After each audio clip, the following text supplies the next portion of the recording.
喜宿主将形意拳练到大师级，奖励5个属性点和1次抽奖机会。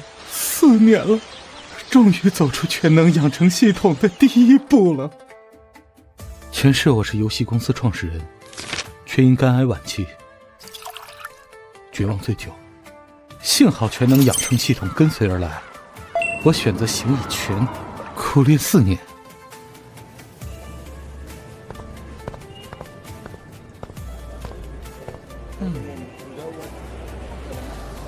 这位小哥，你昨天下午好像来过我这摊位吧？没错。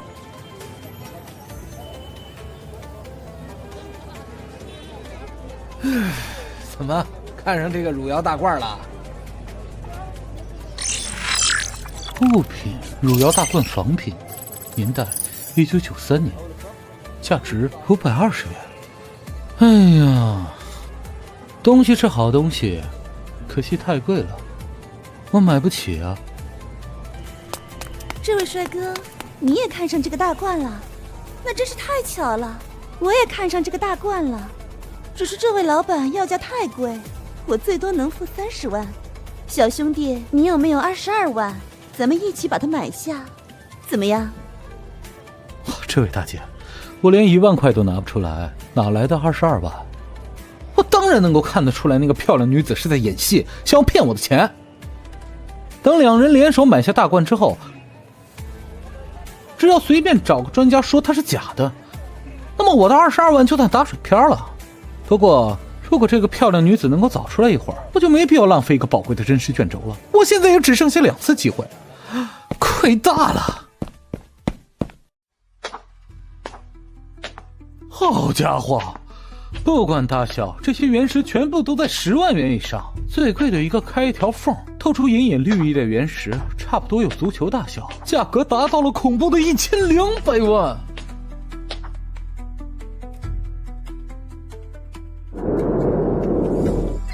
物品：翡翠原石，来源：渑川老坑，价值230万到300万之间。老板，26号原石我买了。这位先生，26号原石的价格是37万，我这里有 POS 机，可以直接划卡。没问题。老板，你这里应该可以解石吧？当然。凡是在我们摊位上解石的客人，我1分钱的费用都不会收。那就直接解吧。好，26号原石现场解石。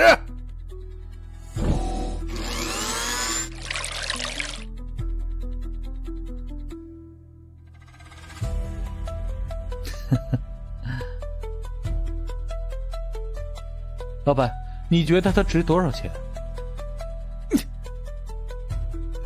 你又卖掉它？只要价格合适，我就卖。我可以出200万。吴老板，这么好的冰种翡翠，你200万就想买下来，未免太贪了点吧？小兄弟，我出220万。我出240万。我出248万。系统给出的价格是230万到280万之间，258万已经算是高价了。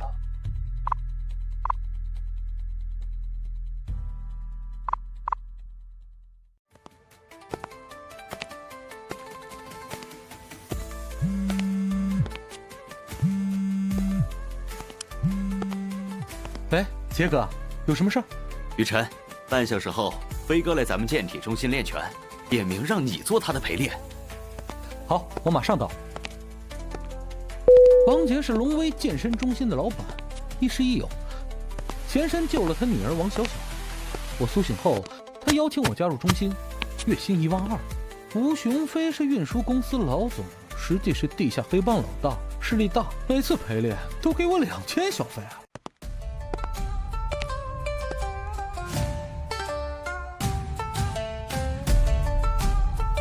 准备好了吗？开始吧。呵啊！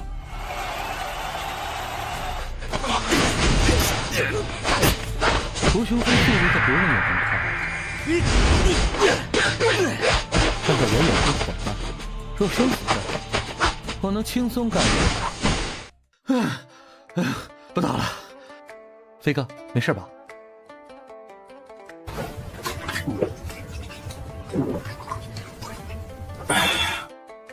我感觉你小子比上次好像厉害了不少啊！说实话，你到底用了几成力？当然是全力以赴啊！放屁！你把我当傻子哄呢？您确定让我用全力？少废话，赶紧的！那您要小心了。开始。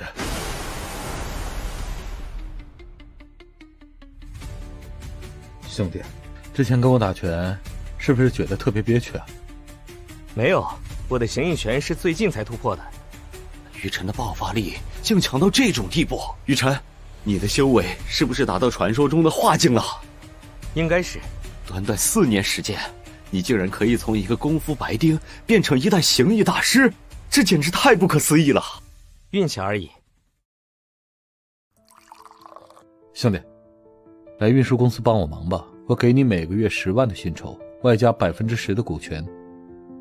飞哥，抱歉，我准备去创业了。你要走？杰哥，我今年只有25岁，如果不出去闯一闯，我实在是有些不甘心。你打算去哪儿？云海市。5年前我从那里跌倒，5年后我要从那里爬起来。其实我早就知道，早晚都会离开，只是比我预料中要晚了很多。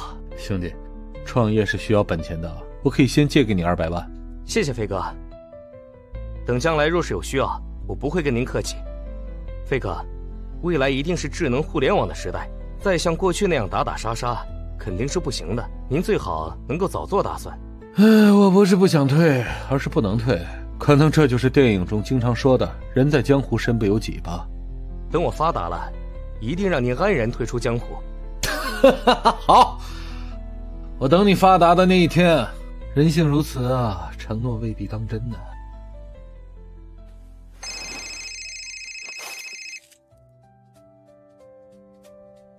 喂，我是周雨辰，您是哪位？我是沈静云。沈静云，毫无印象。沈小姐，我们认识吗？不认识，但我们有一个女儿叫月月，她今天被车撞了，急需要输血。可月月的血型是罕见的熊猫血，应该是继承了你。没有办法，我只能请你来云海第一人民医院一趟。沈小姐，首先我是熊猫血不假，但直系亲属之间好像并不能相互输血。其次，您编谎话的时候能不能编一个像样点的？你我都不认识，怎么可能有一个女儿？现在的骗子都太不敬业了，编个谎话都漏洞百出。他倒是挺执着。沈小姐，您是个女孩，最好能够自爱一些。4年前，你是速成天海大酒店的服务员，我被人算计，是你帮了我。你是说那天晚上之后，你怀孕了？周雨辰，我现在求你，快来云海第一人民医院救救小月月。虽然直系亲属之间输血非常的危险，但也有不小的成功率，我已经没有其他选择了。什么都不要说了，我会用最快时间过去。我跟你一起去，走。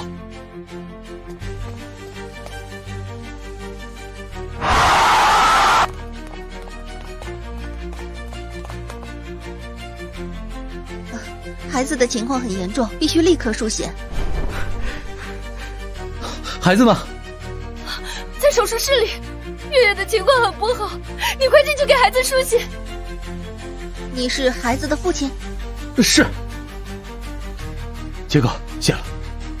当年你救了我女儿一命，后来又输血救了我一命，我一共欠你2条命，今天先还你1条。沈小姐，如果不是孩子出事儿，你是不是永远不会告诉我他的存在？是。为什么？我调查过你，你曾经坐过牢，还跟一些黑道上的人不清不楚。坐牢的人就一定是坏人吗？难道他就不会是被冤枉的吗？周雨辰，你以前是云海大学的学生，对吗？戴老师，5年不见，没想到您对我还有印象。妈，您认识他？他是6年前清江省的高考状元，放弃了前往燕都读大学的机会，选择了我们云海大学金融专业，然后只用了1年多的时间，便将金融专业4年的课程全部学完了，被公认为天才中的天才。可惜，因为将人打成了轻伤，导致他被抓进了监狱。戴老师，您相信我是冤枉的吗？就算你是冤枉的，又能怎么样呢？要怪只能怪你眼光有问题，喜欢错了人。戴老师，谢谢您愿意相信我。我信不信你不重要，重要的是你为什么会成为小月月的父亲。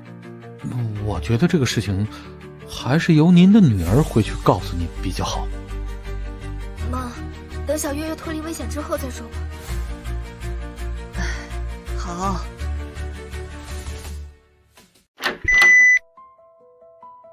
楚医生，孩子怎么样了？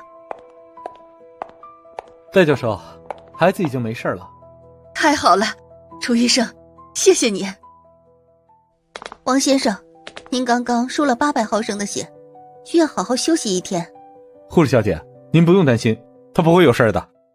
王先生，我是孩子的母亲，多谢您的救命之恩。不用谢，说真的，幸好小家伙的长相随你，若是随了他父亲，那可就惨了。杰哥，您的废话真多，要不要我送您回去？不用，你还是在医院照看孩子吧。我走了。你知道小家伙的爷爷是谁吗？谁？我听一个护士说，小家伙的爷爷是云海市副市长兼警务司司长沈成刚。兄弟，你若是想要父女相认，难度恐怕有点大呀。只要确定小家伙是我的女儿，别说沈成刚了，就算是夏国总领，也甭想拦住我们父女相认。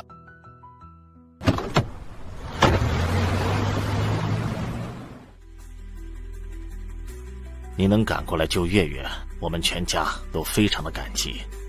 月月是我的女儿，救她本来就是我的责任。沈司长，有什么话您就直说吧。我不希望你与小月月相认。为什么？当我知道你是小月月的父亲之后，让同事调查了你的情况，你因为故意伤人罪坐过牢。然后呢？如果让小月月知道你坐过牢，她会怎么想？你们警方办理的冤假错案，不仅让我坐了10个月的牢，还要让我与女儿终身不得相认。沈司长，你觉得合适吗？警方讲的是证据，因为找不到证据，所以你们就可以罔顾事实，不念人伦，阻止亲生父亲与女儿相认。你看到没有，这就是当年我们云海大学的天才学生，厉害吧？什么意思？你同意让他跟小月月相认？如果我不同意，你能阻止得了吗？逼急了，我把他抓起来。哼，将来若是小月月知道一向疼爱自己的外公为了不让他们父女相认，把自己的亲生父亲给抓进了监狱，你让小月月怎么面对啊？哎，你说该怎么办？你觉得周雨辰这个人怎么样？够爷们儿，一个进过监狱的年轻人，面对自己这个位高权重的警务司司长，不但没有害怕，反而言辞犀利，据理力争。哼，真是个老狐狸。请玩家在1年之内得到女儿沈新月的认可，请玩家在1年之内得到沈静云的认可，请玩家在1年之内得到沈成刚、戴娟夫妇的认可。按照前世全能养成游戏的设计，只要能够完成任务，就可以得到丰厚的奖励。想让小月月和沈静云接受自己，应该不是很难。难就难在沈成刚和戴娟，前者太过霸道，后者柔中带刚，都不是好搞定的主儿。不过无所谓了，只要孩子能认自己，其他人认不认无关紧要。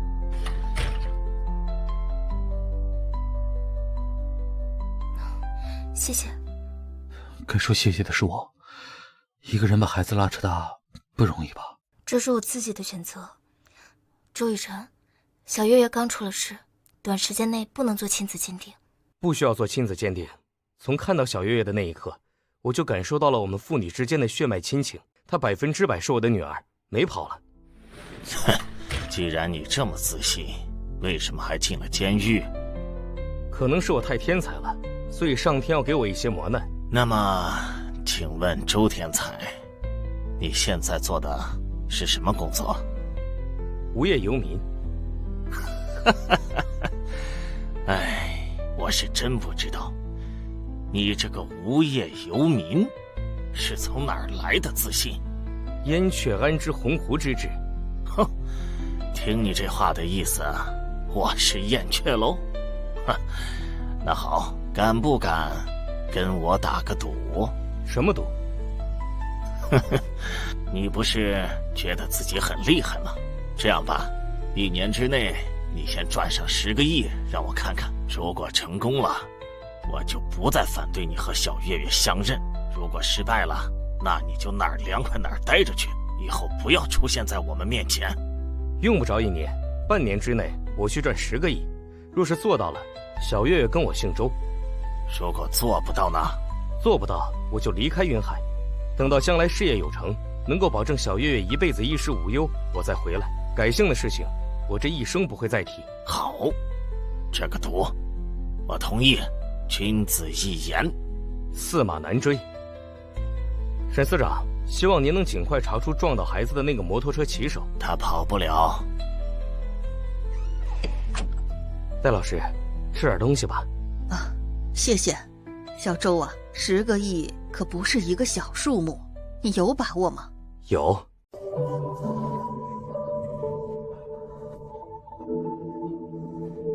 实际上，在沈成刚要跟自己打赌的那一刻，我就看出来了，这个老狐狸一直在演戏。他明知道我不会放弃孩子，偏偏还要逼我，目的就是为了激怒我。然后他再顺势提出一个赌约，盛怒之下，我肯定会毫不犹豫地答应。小周啊，你将来打算做什么？只要不违法，前期什么赚钱做什么。等有了资本，我可能会成立一家投资公司和一家科技公司。穿越过来的第2天，我就决定要创业了。夏国是全球第3大经济体，但科技落后。我的目标是成为世界首富，成为高科技集团，打破国外技术垄断。有系统在身，半年10亿，赌约不难。妈妈，这是哪里？这是医院，宝贝儿，你吓死妈妈了。我怎么会在医院？啊，我想起来了，有一辆好快好快的车把我给撞飞了。你很喜欢去幼儿园吗？咦，叔叔，我好像见过你。我们在什么地方见过？梦里，我觉得你特别像我梦中的爸爸。前世活了40多年，从未有孩子，现在第一次有了做父亲的感觉。宝贝儿，你的梦做的没错，我是爸爸。太好了，爸爸，你终于回家了。妈妈，爸爸是知道我受伤才回家的吗？都是爸爸不好，这几年没有回来看你，你怪爸爸吗？不怪。爸爸保证，从今天开始，爸爸每天都陪着小月月，永远都不会离开你。爸爸，真的吗？真的。那我们拉钩。好。拉钩上吊，100年不许变。恭喜玩家完成系统任务，1年之内得到沈新月的认可，奖励3个属性点和1张期货预测卷，时间10天。以前不知道小月月的存在也就罢了，现在既然知道了，我可能要负担起父亲的责任。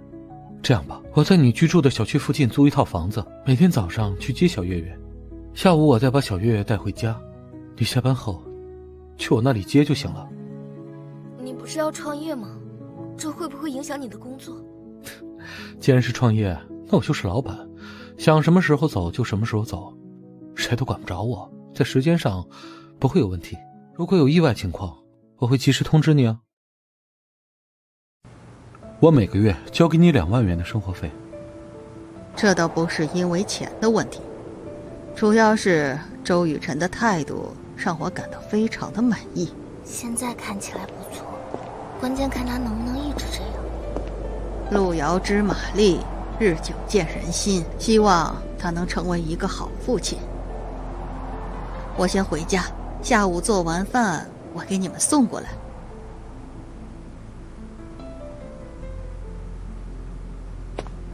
兄弟，一天3顿饭，我给你500，你觉得怎么样？500，10几公里而已，用不着这么多。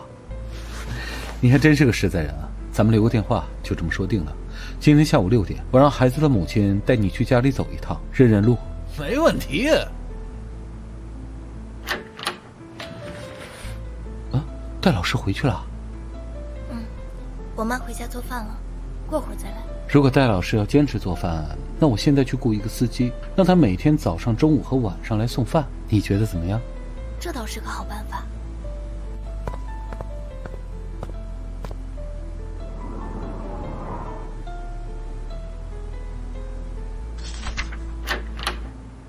爸爸在给我讲故事呢，可好听了。故事再好听，咱们也得先吃饭，对不对啊？对，我的小肚肚早就饿了。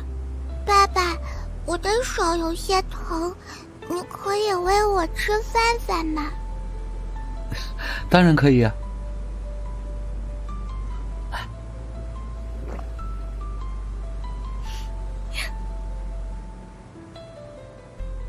哎呀，晚安，小宝贝。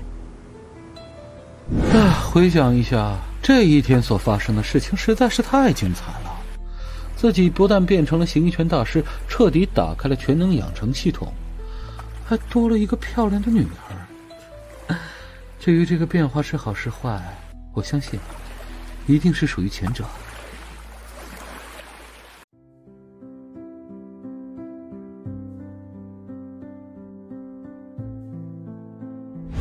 系统面板。玩家周雨辰，体质14，精神10，属性点8，技能形意拳大师级，道具有期货预测卷轴和真实卷轴。预测卷轴能预知未来10天期货走势，这正是我急需的。我该选择哪个期货呢？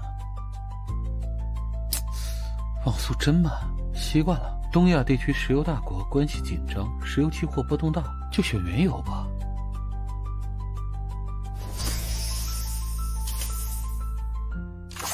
曲线图下面写着最高可投20亿美金，太贴心了，这简直是作弊神器。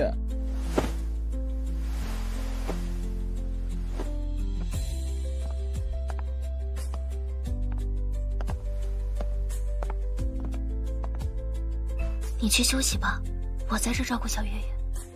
等小月月醒过来，我跟她说几句话再走，免得她以为我不回来了。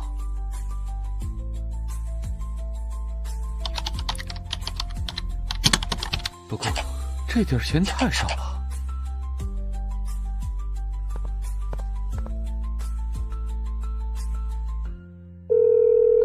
兄弟，听王杰说你真的有一个女儿？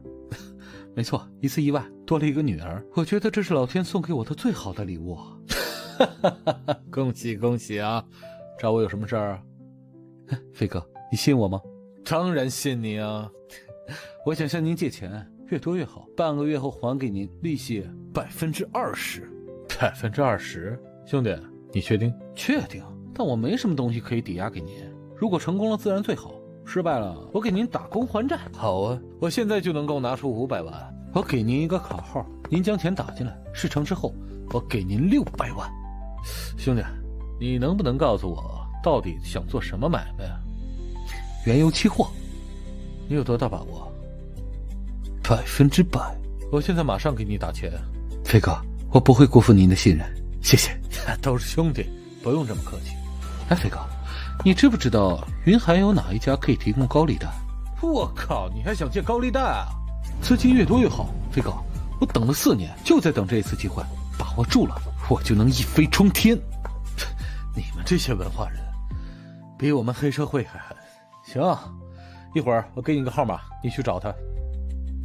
连同吴雄飞的500万，已经搞了700万，仗义多是土狗辈，在这个人情淡薄的社会，他们如此信任我，说不感动是假的。等到自己发达了，这份天大的人情，自己一定要加倍偿还。你是谁？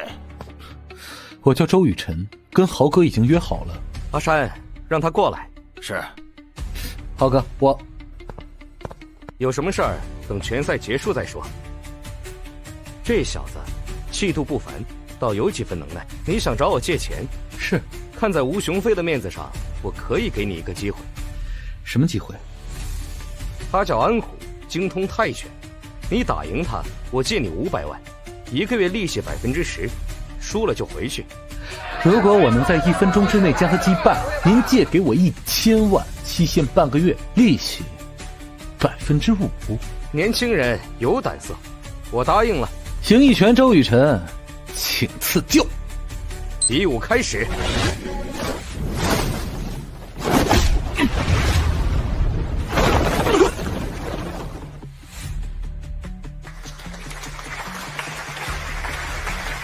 周兄弟，有没有兴趣来跟我做事？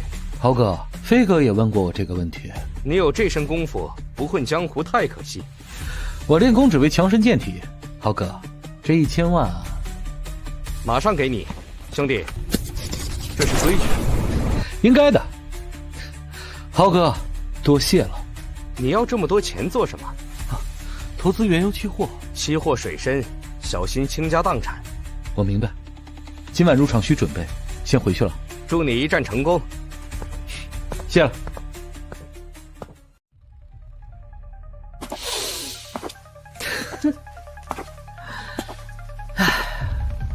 哎呀，加上江豪的这1000万，我总共有1920万资金，刨去192万做保证金，可用资金1728万，5倍杠杆就是8640万，资金还是少。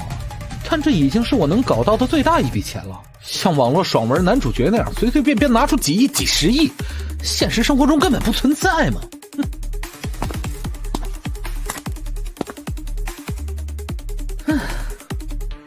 资金越多，杠杆申请越快。5倍杠杆申请通过，保证金192万，可操控8640万资金。小月月不是喜欢毛绒娃娃吗？这什么时候喜欢上布娃娃了？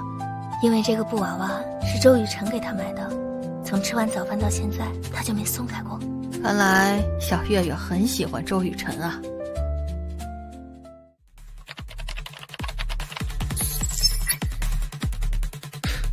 全部做多，32万4300多通，设置售出价12.35元。妈妈，爸爸是不是不要小月月了？爸爸那么喜欢小月月，怎么可能不要小月月呢？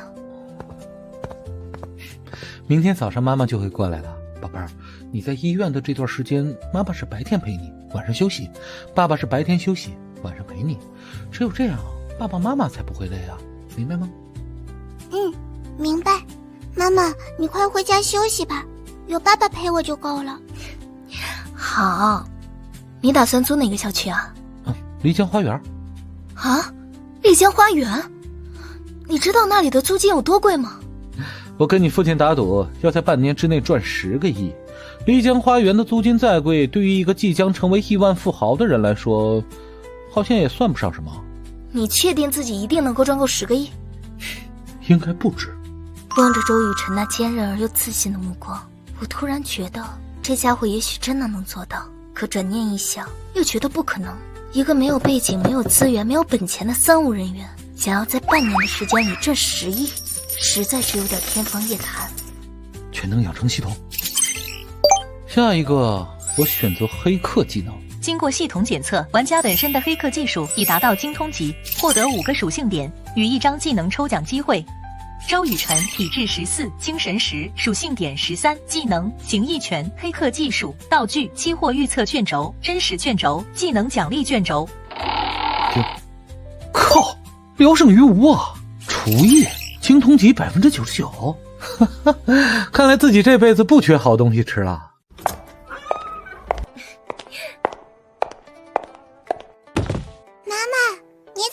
来了。哎呀，怎么这才一晚上没见，你就想我了？妈妈，告诉你一个秘密，我昨天晚上做了一个美梦，我梦到你和爸爸带我去精灵游乐园玩了一整天，玩得可高兴了。小机灵鬼，我看你是想去精灵游乐园了吧？爸爸已经答应，等我身体好了就带我去精灵游乐园。妈妈，你也跟我们一起好不好？好。太好了，爸爸妈妈要带我去游乐园啦！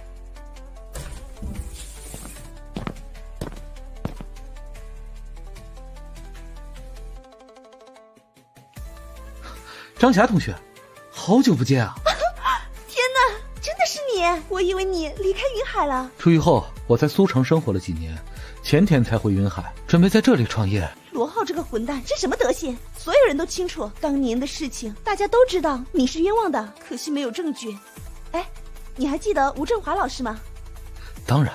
你含冤入狱后，吴教授被气得犯了高血压，进了医院，好不容易出院，在知道学校将你开除之后，跟校长拍了好几次桌子，甚至找到了国家政府经济司，可惜都无济于事。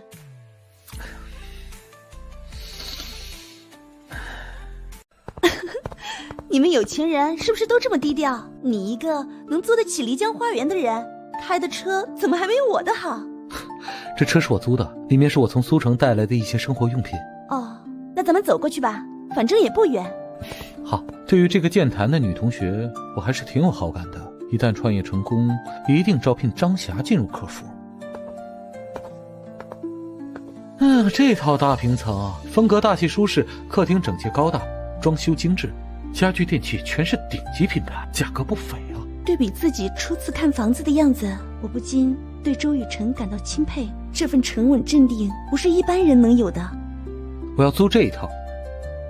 我的钱全在原油期货里，手里只剩30多万。租这套房子利有未贷，但可以向银行出示期货账户贷款。怎么了？房主不愿意租给我吗？房主昨天决定以后在法国生活，这套房子只卖不租。卖？那得多少钱啊？一口价4500万。你真要买这套房子？我是真的想买，不过你要帮我一个忙。什么忙？帮我跟房主说一下，给我半个月，不，最多12天的时间，我才能把这4500万交给他。不管出现什么样的情况，房主都是稳赚不赔。我想他应该会答应，只是我不太明白为什么是12天后。我们在云海大学学的是金融专业，若是不能学以致用，在金融市场玩一玩，岂不是太可惜了？明白了，你的钱全部投在股市上？不是在原油期货里。原油期货？把你所有的钱交给我来操作，12天后我给你20%的收益。这是在考验我对你的信任度吗？20%的收益，听起来有些吓人。不着急，你还是先帮我搞定房子的事儿吧。好。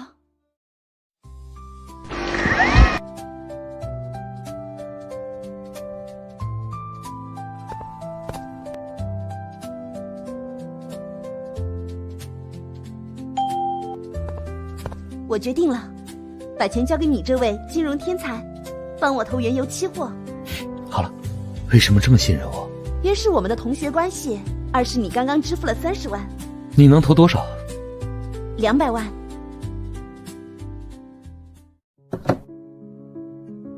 收益不错。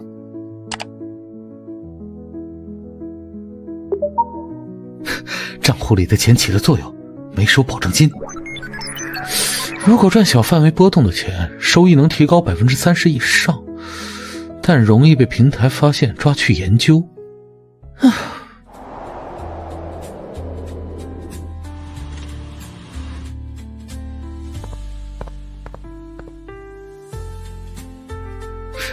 看一下这些书，黑客技术能进大师级。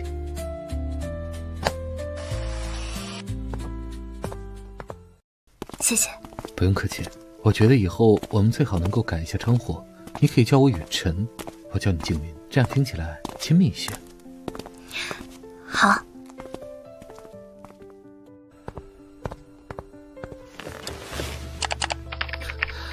掏出本金2120万，仅仅做一次做多操作，我便赚了4200多万。不过，这还没完，接下来是做空。按照预测卷轴上给出的国外原油期货曲线图和现在的汇率，原油的最高点极有可能是452元，误差不超过1%。稳妥起见，我将买空的价格设置在445元。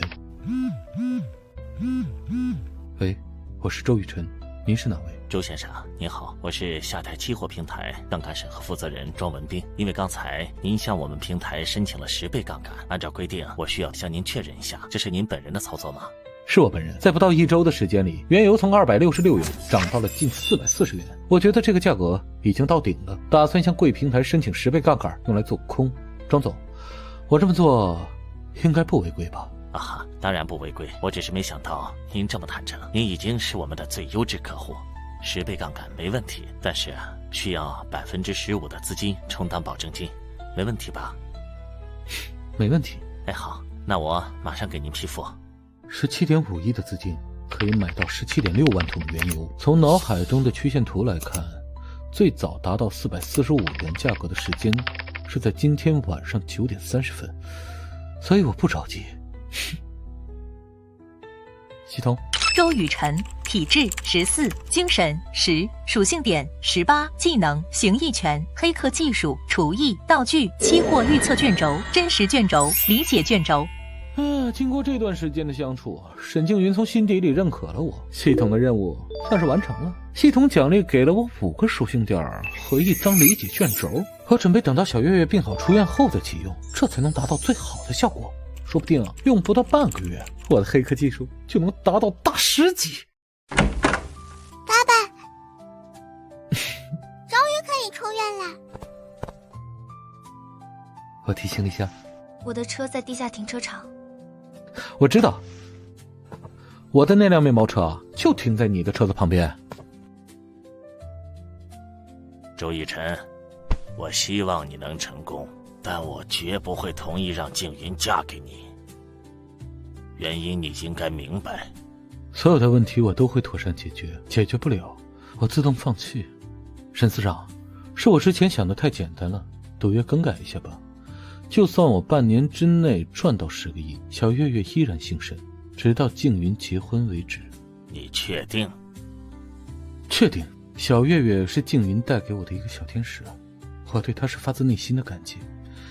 我不希望因为我的存在对你们沈家产生任何不利的影响。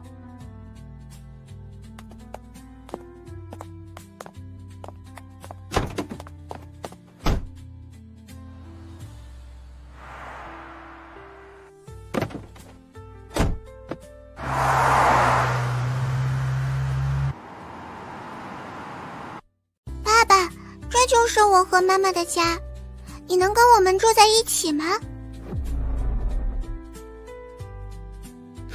爸爸目前只能住在外面，不过我可以每天都来找小月月玩，因为爸爸住的地方离这里非常近，只要月月一个电话，爸爸5分钟就能赶过来。真的吗？我能去你住的地方看看吗？当然可以啊，那里不但是爸爸的家，也是小月月的家。太好啦，我有2个家啦。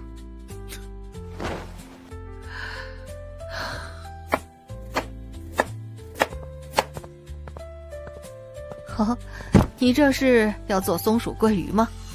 啊，松鼠桂鱼外脆里嫩，酸甜可口，相信小家伙应该会非常喜欢。太厉害了。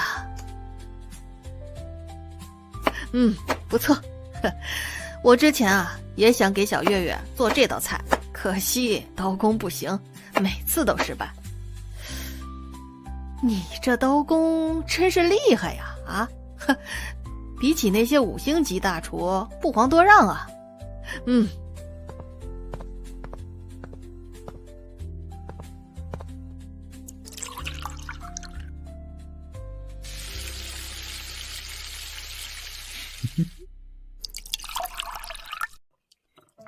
哟，周雨辰，你的厨艺真不错呀。是呀，味道真好。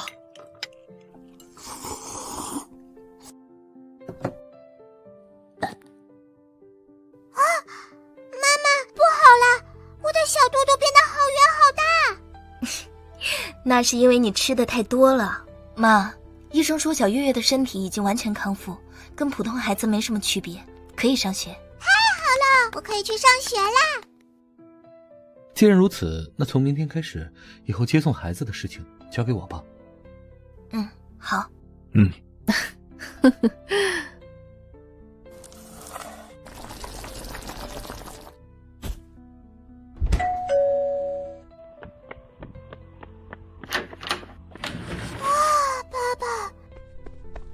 这里好大啊，就像是一个大宫殿。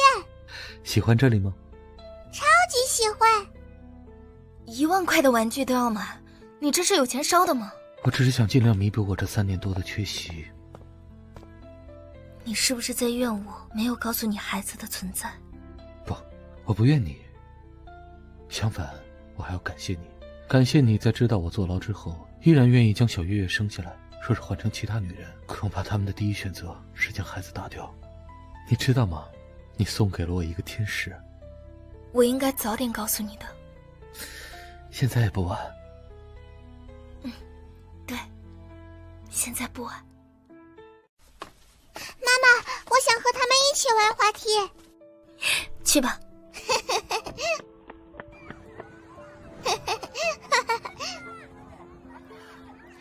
这里的环境的确要比我那里强多了。如果你愿意，可以与小月月搬过来。同居？这个小区有3套房源出租。我的意思是，你和小月月住在这一套，我再去租另外一套。你到底是做什么工作？我感觉你好像很有钱的样子。我手里只有200万，却欠了外面1900万，其中有1000万是高利贷。不过，我有信心在3年后把这些钱全部还上，同时买下这套价值4500万的房子。金融？你很聪明，我正在做的是原油期货。你是在赌？赌输了怎么办？凡是做金融职业的人，全部都在赌。4年前你见到我的时候，我身上连100块都没有。赌输了，大不了我回到当时那个一贫如洗的状态。你为什么一定要这么做？我没有背景，没有资金，想去创业，就必须用尽一切办法赚到第1桶金。踏踏实实找个工作不好吗？我不是云海大学的高材生，而是一个因为故意伤人罪入狱1年的罪犯。你应该能想象到，在我出事后，我爸妈承受了多少非议，而我也从那个别人家的孩子变成了一个需要引以为戒的典型。只有创业成功，衣锦还乡，才能洗刷我身上的污点，才能让我爸妈重新获得他们的尊重。你想他们吗？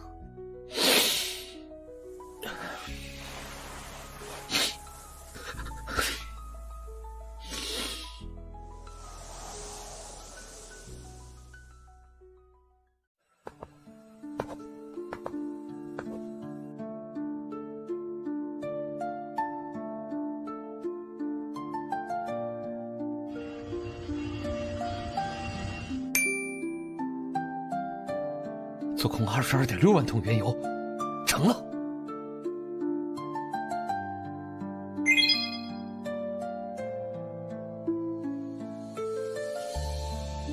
周雨辰的判断竟然是对的，我当初还嘲笑他。445元做空，半小时赚1亿2千万，我去，太牛了！如果听他的，我家就能财富自由了。现在600万被套，万一涨回去怎么办？问一下周雨辰吧。喂，周先生您好。庄总您好。恭喜您啊，您的判断完全正确，这次应该赚了不少吧？只是小赚了一笔。哈哈，周先生实不相瞒，我家人也买了原油期货，使用的是5倍杠杆，被套了进去，损失惨重啊！若是原油再跌50元左右，本金就会全部亏完了。我觉得这次跌幅会非常大，再跌50元不是什么难事啊。你认为原油的价格会跌到300元以下？可能性极大。如果我是您，我会立刻退出来，再增加一些本金，用10倍杠杆做空原油，兴许还能把本钱赚回来。那周先生，您会设定多少价格卖掉手中的单子？305元。我这个人胆子小，虽然做出了判断，但还是选择保守一些。您这么做是对的，我要考虑一下。谢谢您的指点。客气了，我所做的一切都是猜测，到底准不准，连我自己都没有多少信心。您最好悠着点。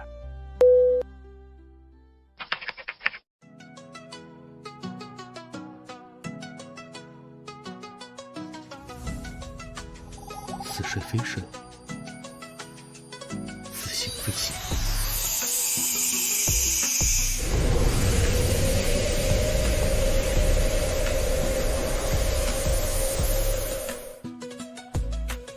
丁，恭喜玩家通过修炼太极观想法，提升精神力23.3，特奖励3个属性点和1次抽奖机会。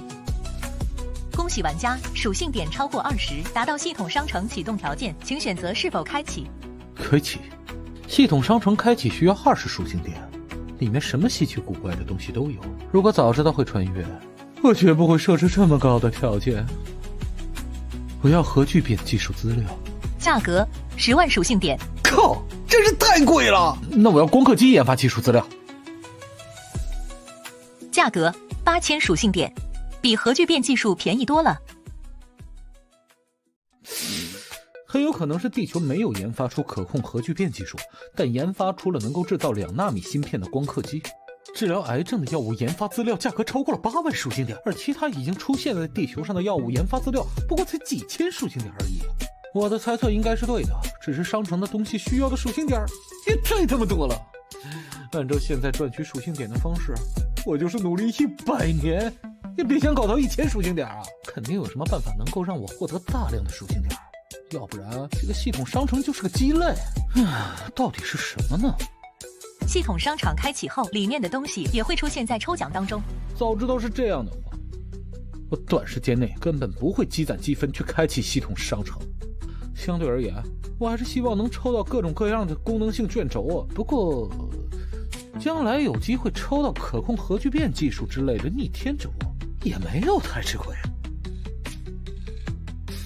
还不到2点钟，也就是说，我刚刚入定了才1个小时，但整个人却是精力充沛、思维清晰，丝毫没有困意。好家伙，黑客技术已经达到了精通级80%，在这不到4个小时的时间里，提升了12个百分点，这简直太爽了！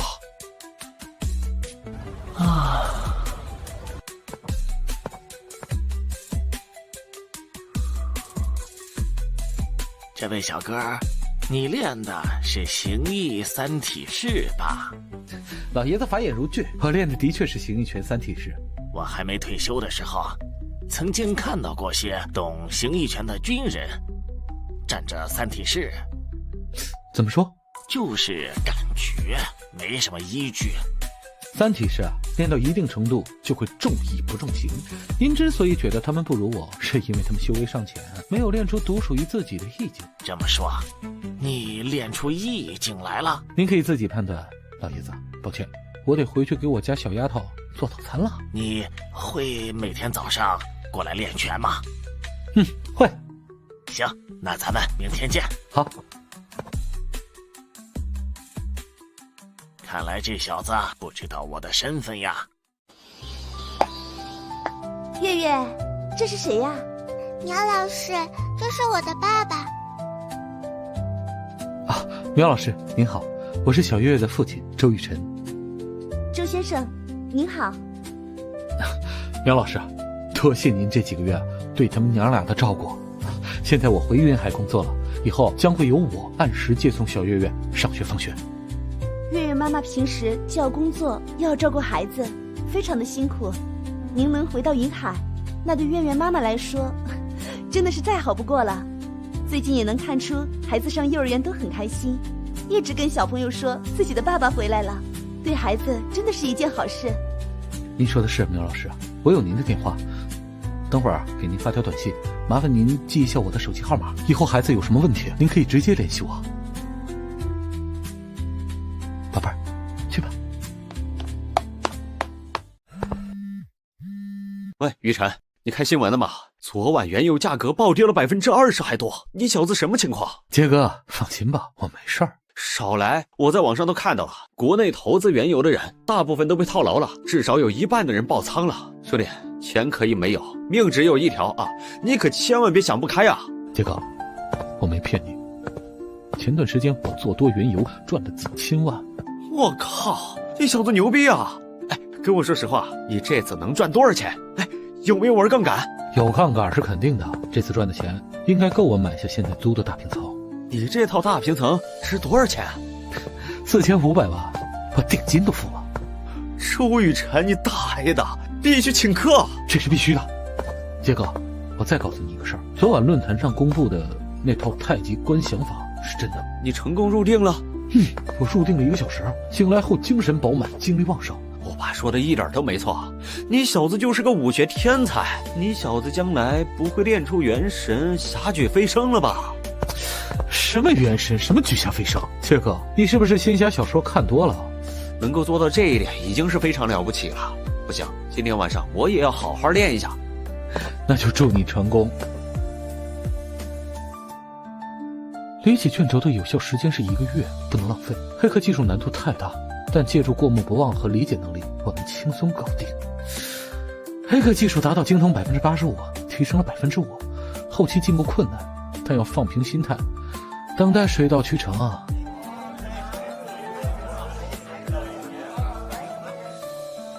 哎呦，石哥，今天下午沈小姐可能不会来接孩子了，您的玫瑰花白买了。你怎么知道沈小姐不来了？石哥，看到那个人了吗？他是沈新月的爸爸周雨辰。沈静云不是单身妈妈吗？怎么突然冒出了一个老公？孩子的爸爸并不等同于沈静云的老公啊。您不是查过吗？沈静云没结婚。不过从目前的情况看，您的情况很不妙。他是做什么的？看他穿的衣服，开的车，条件应该不怎么样。他的那身衣服加起来不到200块钱，难怪沈静云没有跟他结婚呢。哎呀，石哥，现在的问题是沈小姐不来了，您准备怎么办？没关系，我先去试探一下这个周雨辰，看他是个什么货色。你是哪位？这个胖子的眼神真让人反感。我是开朗服装公司的总裁石开朗，我的儿子叫石放，与你的女儿是同班同学，我和静云的关系也不错。哦，石先生认识我？当然，你现在是学校的名人。什么意思？静云是咱们班，不，应该是全校最漂亮的单亲妈妈，不知道多少人想要追求她，现在突然蹦出了你这位周先生，大家自然会非常的关注。原来我是遇到情敌了。追求静云的人当中，应该也有你吧？窈窕淑女，君子好逑。只要静云没有结婚，我就有权利追求她。你不需要试探，我们虽然有一个女儿，但是的确没结婚。不过据我对静云的了解，她对200多斤的胖子应该不感兴趣。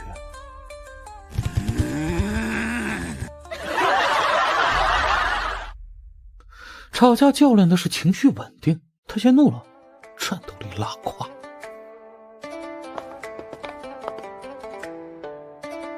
周先生，听说您的女儿姓沈，您不会是做了沈家的上门女婿吧？你的耳朵是不是不太好啊？我和静云连婚都没有结，怎么做人家的上门女婿？对了，你是哪一位？我叫郑谦，咱们3人的孩子都在一个班里。原来是郑先生，不好意思，我还以为是你石先生的小弟呢。看到大哥不行了，小弟就站出来汪汪汪的叫上几声，以表达自己的忠心。没想到大家都是家长。你他妈骂谁是狗？我说你了吧？你踩着人家的尾巴了，沈家能不急吗？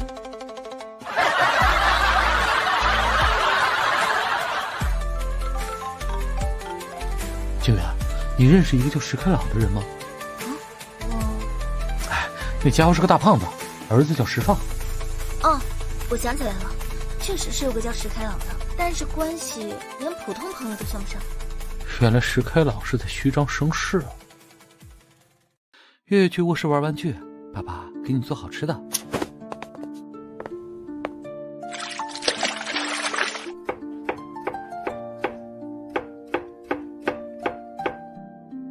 妈妈，你回来啦！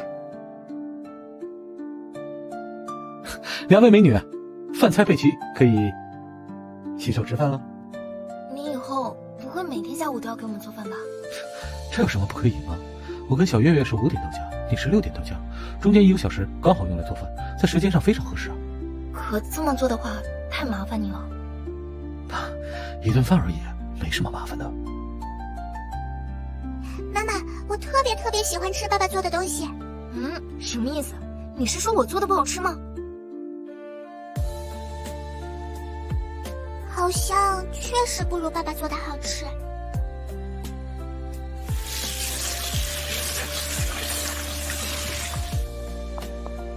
我要玩滑梯。雨辰，真是不好意思，因为我的问题连累你了。没关系啊，要怪只怪你长得太漂亮了。如果有一天我们相爱了，你会为了嫁给我跟你爸决裂吗？我不明白你的意思。我说这些是想告诉你，我不追求你，不是因为你不优秀，而是我们之间身份相差太过悬殊。没有其他办法吗？你别误会，我就是顺嘴问了出来。放心，我有这个自知之明。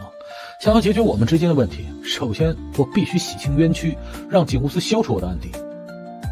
其次，我需要创业成功。这很难。静宇，3年，我需要3年的时间搞定这2个问题。如果那个时候你还没有找到自己的另一半，我希望你能给我一个追求你的机会。我会认真考虑一下的。好。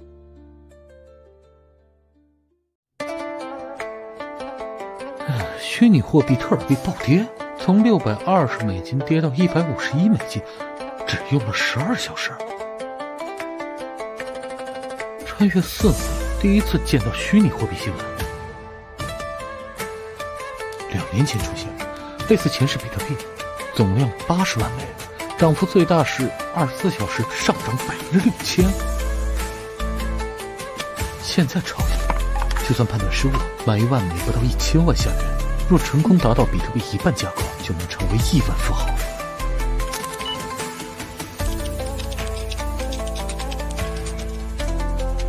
管理费5%，真高，它安全性最好。现在全球都在抛售，容易买入。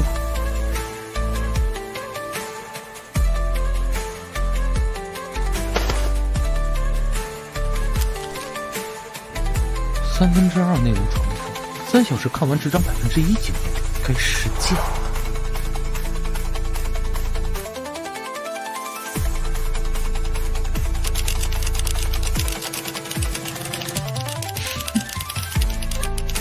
微小老头，在数万黑客战场，这就是致命破绽。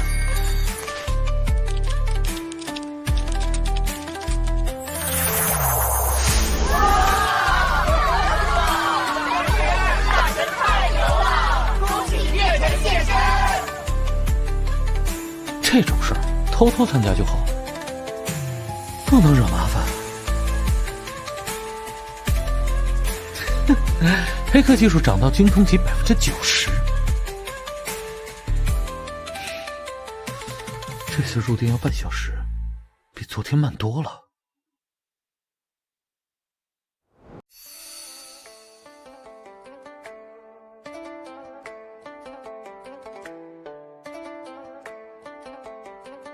不得不承认，这太极观想法实在是太棒了。自己的第一桶金有了，这次做空1235955桶原油，每桶赚143元，收益30.767亿。去掉手续费，我能拿到30.52亿，包含江豪的1050万，吴雄飞的600万，王杰的240万和王霞的240万，我自己赚了近30.28亿，瞬间成为亿万富豪。特尔币跌到124美金，折算855元，我汇入1000万，全部购买，拼了，设最高价收购。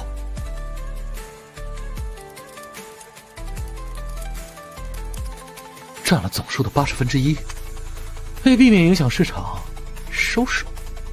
奖金多的10几万，少的几百，选个难度高的，提升技术。周先生，我是云海电视台的副台长敏捷。最近这段时间，我们电视台搞了一个擂台赛。周先生，你这么厉害，学的又是传统武术，就不能上擂台给咱们传统武术证明吗？闵台长，在民国时期，传统武术又被称之为国术。所谓的国术，如果用一句话来形容的话，那就是只杀人不表演。周先生，你那是杀人，不是比赛。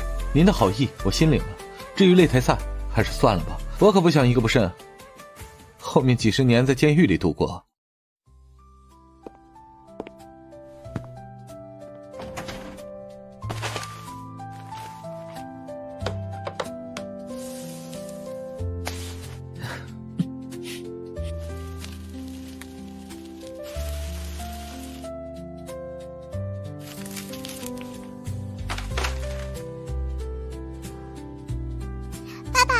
你今天给月月做什么好吃的啦？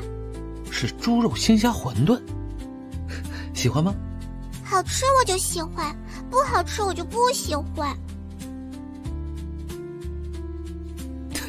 真是一个聪明的小丫头。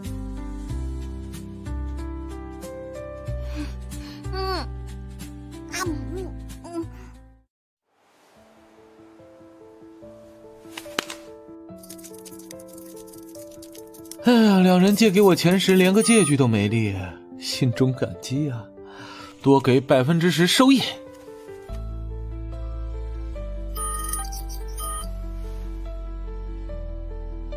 哎，我赚了1个亿。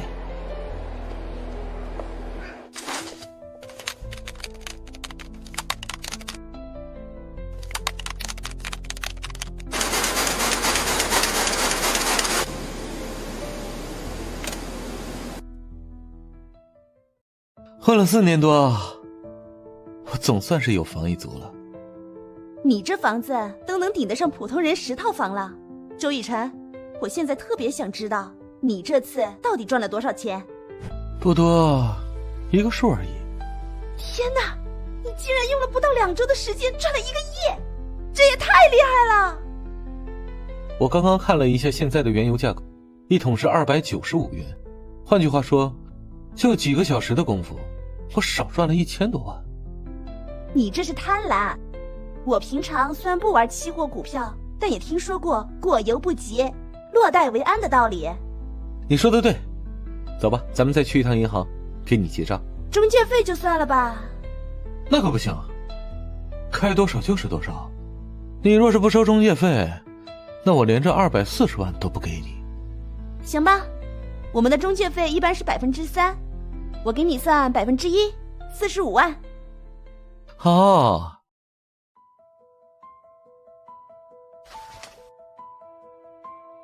周雨辰，你这算术水平不会是跟体育老师学的吧？是285万，不是330万。中介费，我给你2%，我不能让老同学吃亏。啊？你不会想要追求我吧？我女儿都3岁多了。我靠，你都结婚了？有女儿和结婚是2码事啊。厉害，那我就不跟你客气了。豪哥，这是1050万。兄弟，赚了不少吧？刚好给我买一套房。兄弟，以后若是有发财机会，可不要忘了我。别的不敢说，2、3千万我还是能够拿出来的。金融市场波云诡谲，如果不是我见机的快，恐怕昨晚我已经上天台了。我靠，这玩意儿真不是一般人能玩的，从上涨转到暴跌，几乎是一瞬间就完成了，根本不给投资者反应时间。唉，金融市场本来就是这样。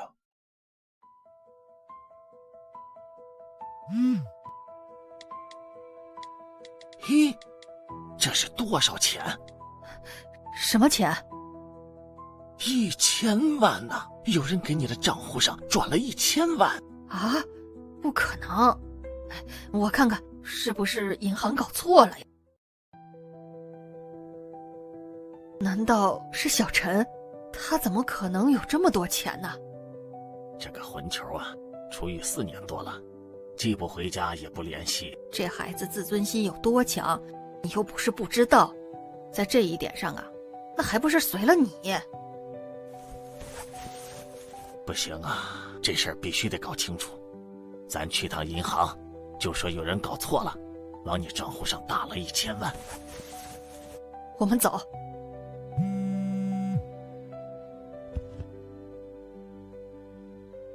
喂，你好，我是苏秀婉，您是哪一位啊？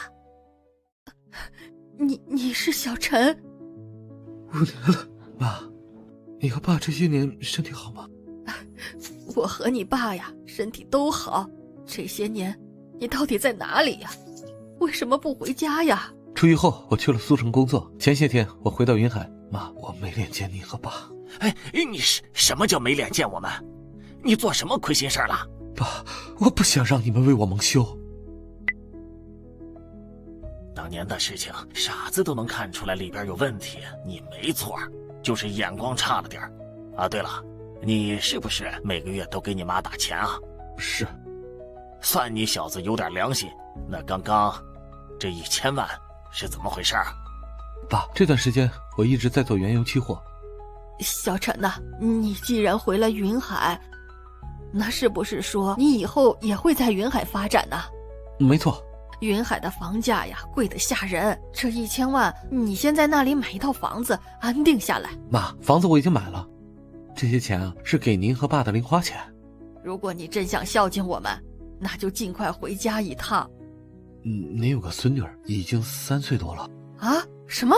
小陈，你结婚了？没有，我也是最近才知道。这些年，我无时无刻不在担忧和思念着小陈，现在总算是守得云开见月明了。你说你见不到儿子哭，这马上见到儿子了，你也哭，我对你都要无语了。你以为谁都跟你一样没心没肺啊？我告诉你啊，儿子回来，你若是敢对他发火，我就跟你拼了。那肯定不会，我得好好表现，给我孙女留个好印象嘛。哼，周先生，我已经将您列为我们下台金融公司的3A 级客户。如果您将来在金融市场上发现了投资机会，只需要给我打一个电话，我可以立即给您审批不超过30倍的杠杆。程总，您就别客气了，咱们素未平生，前前后后只是打了2个电话，您为什么这么信任我？在这次原油期货的暴涨中啊，能够克制住自己的贪婪，卖掉多单的人连1/1000都不到，而卖掉多单转做空单的人更是万不存一。可能是您的表现让我感到惊艳吧。可惜啊，我还是太保守了。下台金融的30倍杠杆，将来一定能派上大用场。先生您好，我是黄佳佳，很高兴为您服务。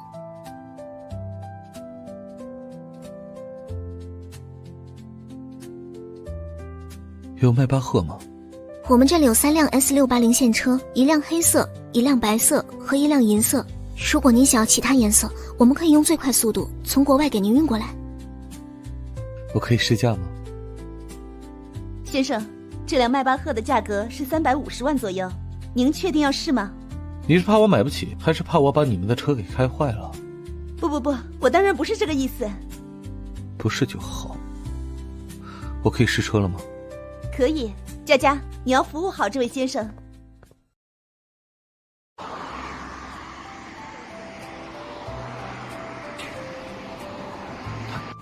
不错，就是这感觉。你是周雨辰？你是葛文光？周雨辰，你一直在沿海？我1周前才回来。文光，不给我介绍一下这位帅哥吗？这位是周雨辰，我大学同学。周雨辰，这是我女朋友赵向山，清江大学金融专业研究生。周雨辰，他就是你之前说的那位因打人入狱被云海大学开除了的超级学霸。哎，珊珊，别乱说话。周雨辰，不好意思啊。嘿，珊珊向来是心直口快，绝对没有侮辱你的意思啊。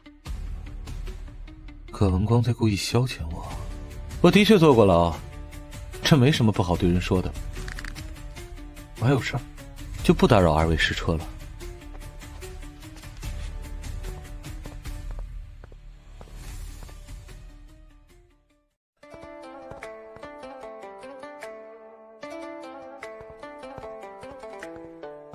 我倒要看看，这周雨辰到底是在虚张声势，还是真那么有钱？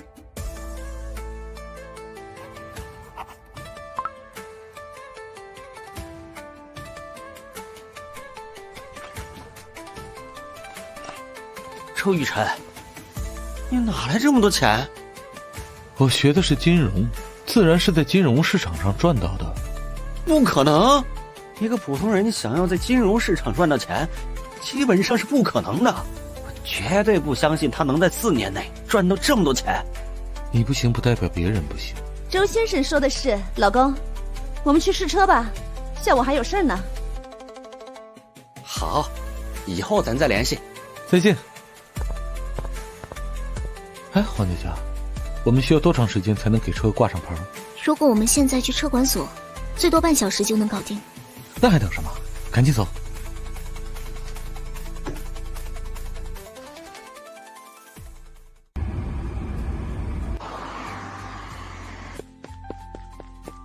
爸爸，这个车真漂亮。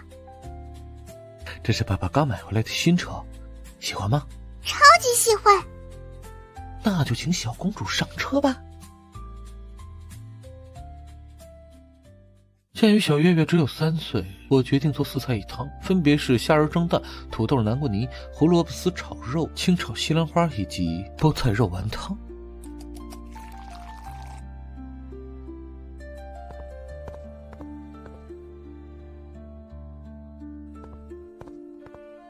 雨辰，小月月让我陪她住在这里，怎么办？那你住过来不就完了？我无所谓。我有所谓。那不成同居了吗？你和小家伙睡在主卧，我睡在门口的次卧，2个卧室相隔7、8米，这算同居吗？就算那些合租的青年陌生男女，距离都比我们近。这……哎，麻烦您帮我把菜端出去。那这事儿等会儿再说。只要你能搞定小丫头，我怎么都行。我要是能搞定她，还用得着发愁吗？这就是你的事儿了。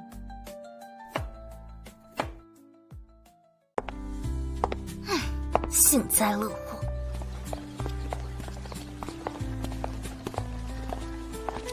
你那辆迈巴赫多少钱啊？345万。你到底通过这次原油期货赚了多少钱啊？1个亿多一点。不到2周就赚了1个多亿，这大大超出了我的预料。短期目标是半年10个亿，长期目标只有4个字。哪4个字啊？星辰大海。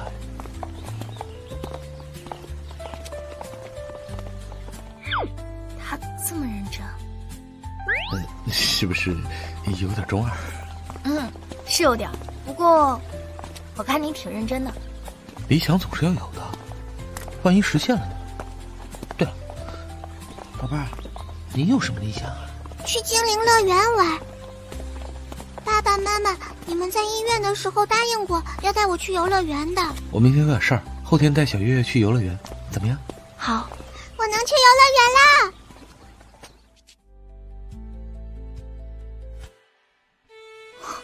一件公主裙要3000多元，赶上我半个月薪水了。周雨辰，这里的衣服太贵，算了吧。贵自然有贵的道理啊！马上要到夏天了，咱们先每人10到2身衣服再说。我不要，也不买，更不会让别人给我买。我是别人吗？是。好吧，那你帮我和小月月挑2身衣服，总行了吧？那这没问题。老公，我想买的那件衣服不贵，才12万而已。小意思，今天就买。陈哥，你是周雨辰，想不到你还敢来云海，怎么样？坐牢的滋味不好受吧？坐牢的滋味的确不好受，这都是拜你们二位所赐。怎么就凭你还想报仇？信不信我现在只要一句话就能让你完蛋？不信，我记得你当年曾经派人去监狱里教训我，结果呢？他们反被教训了一顿。现在4年过去了，你们欠我的债也该还了。走着瞧，我会再把你送进去。那就要看你有没有这个本事了。5年前你诬陷我故意伤人，5年后你又来这一招。我告诉你，这里到处都是摄像头，你就是跪在我面前把膝盖磕碎了，跟我也没有1毛钱的关系。放屁！老子是突然腿麻了，我告诉你，老子想要弄死你，分分钟的事儿，用不着其他手段。实际上我在拍他肩膀的时候，用上了一股暗劲儿，直打他的膝盖，这才让他跪了下来，算是稍微收了一点利息。爸爸，这个人好凶，月月有些怕，我们回家吧。好。太美了！如果说苏小雅是人间绝色，那么沈静云就是来自天上的仙女。只是一想到这个仙女竟然跟周雨辰有了女儿，我就感到无比的难受。妈的，真是一朵鲜花插在了牛粪上。我早就注意到沈静云和小月月的存在了，只是想不到他们会与周雨辰是一家3口。这位美女贵姓？这位美女，我这话对你也适用。周雨辰不过是个只会学习的书呆子而已，你跟着他肯定不会有一个好结果。相反，你若是跟着我立刻给你2000万买一套大别墅。放心，我绝对不会嫌弃你生了孩子。周雨辰，我们走吧，我现在是1分钟都不想看到他们。好，我们走。这个混蛋，我他妈一定要弄死他！浩哥，咱们先回去吧。是不是见到自己的初恋情人，想跟他再续前缘呀？我告诉你，别做梦了。他入狱1年，全都是拜你所赐。相比我来说，他更希望你死，明白吗？哼，明白。快请进。这些书你都看过了？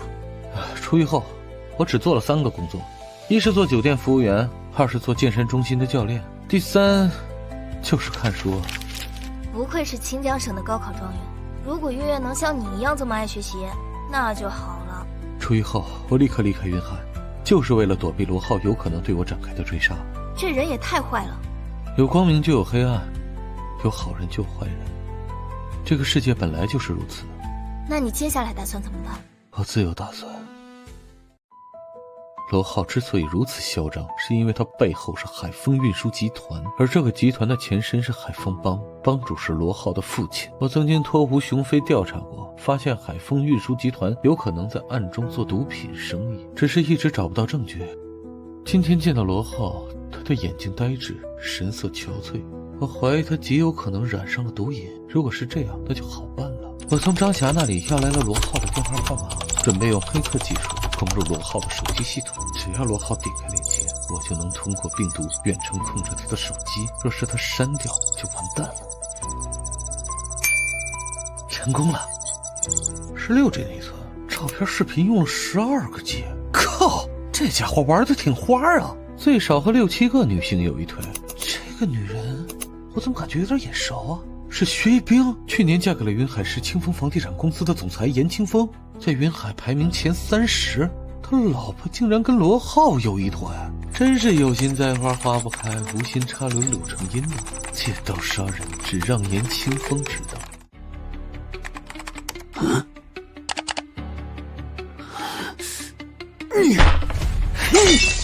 清理一下。是，严先生。郭子，2件事：一，让人用最快速度去红山剧组将薛一冰带回来。是，我马上去办。2，调查这个人。哥，这人我认识，他叫罗浩，是海丰房地产公司总裁罗海峰的儿子。你怎么会认识他？您忘了，当初参加一个聚会，嫂子曾经给您介绍过他。不管他是谁，都必须死。尽量用法律手段，如果找不出证据，再用我们以前的处理方式。哥，罗海峰不是一般人，动他儿子的后果肯定是双方不死不休。那就去外面找个金牌杀手搞定罗海峰，记住一定要保密。明白。哎，你是哪位？哥，你终于来看我了。能出来吗？我在你们学校门口。等我10分钟，我马上过去。周琦，什么事情让你这么高兴？不告诉你。哼，王彤，你这还看不出来吗？人家呀是要去会情郎了。我有没有情郎跟你没有1毛钱的关系。王彤，你不想去看看周晴的情郎是谁吗？苏念儿，就算周晴真的要去见男朋友，那也很正常。你这么激动干什么？你不去就算了，我去。哥，我好想你。周晴，都是哥不好，现在才来找你。大家不是都说我爱慕虚荣吗？看看周晴，还不是跟我一样勾搭了一个富二代，清纯女神。我呸！哥，你这辆奔驰车不错呀，租的还是买的？当然是买的。这车得7、80万吧？这是奔驰迈巴赫，340万。340万！估计老妈没告诉他自己家里有1000万。哥，既然你这么有钱了，那我可就不客气了。说来听听，我想怎么个不客气？1台笔记本电脑，一部橙子手机，一个好点的包包，再加一顿豪华的午餐。这些东西加起来也就7、8万块。周强，你这是多看不起我呀？哥，我发现你飘了。没办法，谁让你哥有钱呢？哇，太奢侈了，花了这么多钱。哥，我们一共花了多少钱啊？14、15万吧。怎么了？受不了了？太奢侈了，比我们宿舍那个苏念儿还奢侈。苏念儿是谁啊？很有钱吗？他跟我一样，是从一个小县城考进清江大学的，刚进校门就接连傍上了3、4个大款，平常用的东西都是顶级奢侈品。清江大学的风气这么差吗？只是个别人这样，绝大部分都是好的。那你以后离这个苏念儿远一点。我的要求不高，大学可以谈男朋友，但在毕业之前绝对不能将自己交代出去。等会儿你把银行卡号给我每个月给你打1万块零花钱。有个富豪哥哥就是好，以后我周晴不缺钱花了。还说我飘呢，我感觉你现在都快飘到外太空了。这没办法，谁让我也成了有钱。哇，这牛排好贵啊！妈妈，刚刚我好像看到爸爸了。宝贝儿，你看错了。我肯定没看错，爸爸明明和一个阿姨从我们的车前面走了过去。外婆，你快帮我下车，我要找爸爸。沈新月，听话！我没看错，那个人明明就是爸爸。妈妈凶我。宝贝儿啊，你说看见了就是看见了，这次啊是妈妈不对。走，咱们下车看看到底是不是爸爸。外婆，月月认识爸爸的车牌号6688。对，那的确是爸爸的车牌号，只是爸爸没有看到小月月。可妈妈不相信月月。宝贝儿，你是对的，妈妈刚刚不该凶你，你能原谅妈妈吗？能。走吧，妈妈带你去坐小火车。太好了，去坐小火车喽。静云，你是不是喜欢上周雨辰了？没有。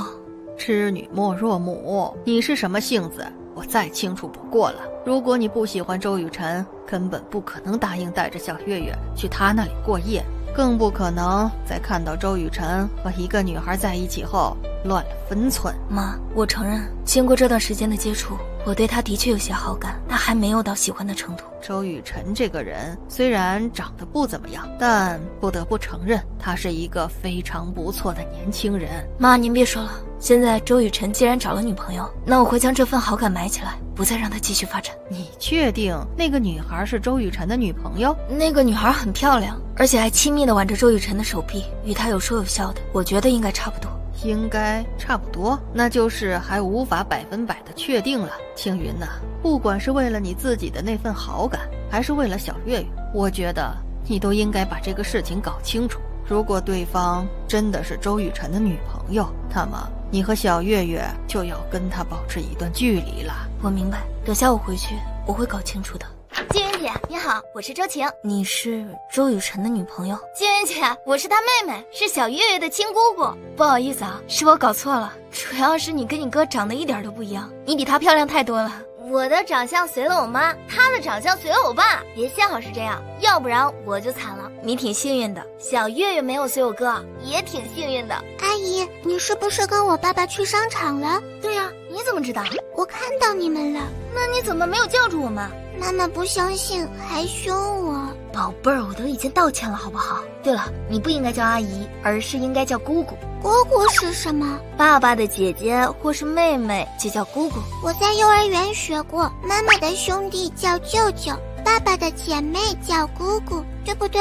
对，小月月太聪明了，能让姑姑抱抱你吗？宝贝儿，姑姑爱死你了。姑姑，月月也爱你。天哪，宝贝儿，你怎么会这么可爱？姑姑给你买了积木玩具，我们一起去玩好不好？好。不知不觉已经依赖上周雨辰了。你和小月月也去星源商场了？小月月喜欢坐商场2楼的小火车，我和妈就带她去玩了一会儿，还看到了你和周晴。只是当时你们走得太快，我们没来得及叫着你们。那还真是够巧的啊，静月，我有个事儿想跟你商量。什么事儿？昨天我给我爸妈打电话了。你把我们的事情告诉叔叔阿姨了，对吗？对。他们想见小月月。下个星期6，只要税务司不加班，我就带孩子去看他的爷爷奶奶。静月，谢谢。该说谢谢的是我，自从你来粤海照顾孩子，我真的是轻松了很多。那你愿意永远这么轻松吗？如果你这是在向我表白，我会明确的回答你：革命尚未成功，同志仍需努力。哇，哥，你的厨艺什么时候这么厉害了？我一个堂堂学霸想学做菜，还不是手到擒来？我也是学霸，可就是学不会做菜。你这个连全省前10都没考进去的学渣，竟然敢自称学霸，真是搞笑。我那是发挥失常，如果不是数学最后那道大题出现了一个小小的失误，我高考最起码能考到全省前5名。才全省前5啊！哎呦，我还以为是状元呢。你们兄妹2个真是太凡尔赛了，跟你们比，我才是一个真正的学渣。希望小月月在学习上能够遗传到你们的基因。小月月这么聪明可爱，肯定比我们都要强。这是必须的。当年高考总分750分，我只考了728分，还有22分的空间，就等着小月月去打破。以后一定要经常来蹭饭。哎，楚晴，今晚你就住在家里吧。会不会打扰你和静云姐？哪有，我和小月月也只是在这里住上2天而已。静云姐，虽然我们是第一次见面，但我真的好喜欢你和小月月。今晚我能不能跟你们一起睡？当然可以。小月月，今晚姑姑搂你一起睡觉觉，你高兴吗？那你睡觉觉会打呼噜吗？肯定不会。宝贝儿，你为什么会这么问？因为爸爸的呼噜声比打雷还小。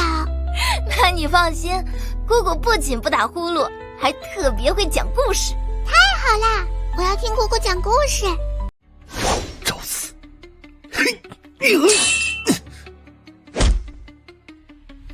我靠！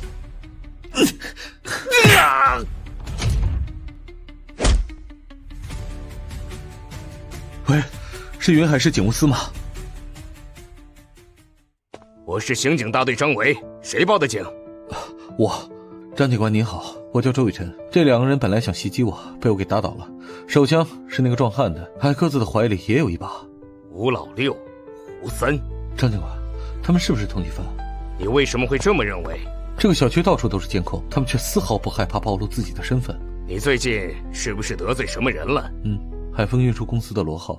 周先生，麻烦您跟我们去一趟警务司，我们需要做个笔录。没问题，不过我需要打个电话跟家人说一下。好。景云，我这边出了点事儿，罗浩这个混蛋胆大包天，也不知道他会不会再次派人来袭。明白，我会带周晴去明德小区住一晚。那是再好不过了。司长，您怎么来了？我听说你抓到了2个 A 级通缉犯，过来看看。司长，这是周雨辰抓到的，我只是捡了一个便宜。给我看一下笔录，没想到这小子竟然会功夫。司长，你认识周雨辰？不但认识，还非常熟悉。你接下来准备怎么做？尽快将罗浩抓起来，不让他与2个通缉犯有任何接触。你觉得周雨辰讲的故事是真的还是假的？凭我这些年来的办案经验，周雨辰的故事应该是真的，可惜没有证据，除非罗浩和苏小雅亲口承认，否则根本不可能翻案。司长、队长，刚刚传来消息，海丰运输公司的总裁罗海峰被人捅了6刀。生命垂危，正在医院抢救。他的儿子罗浩与几个朋友在 KTV 吸粉，被我们缉毒科的同事给抓了。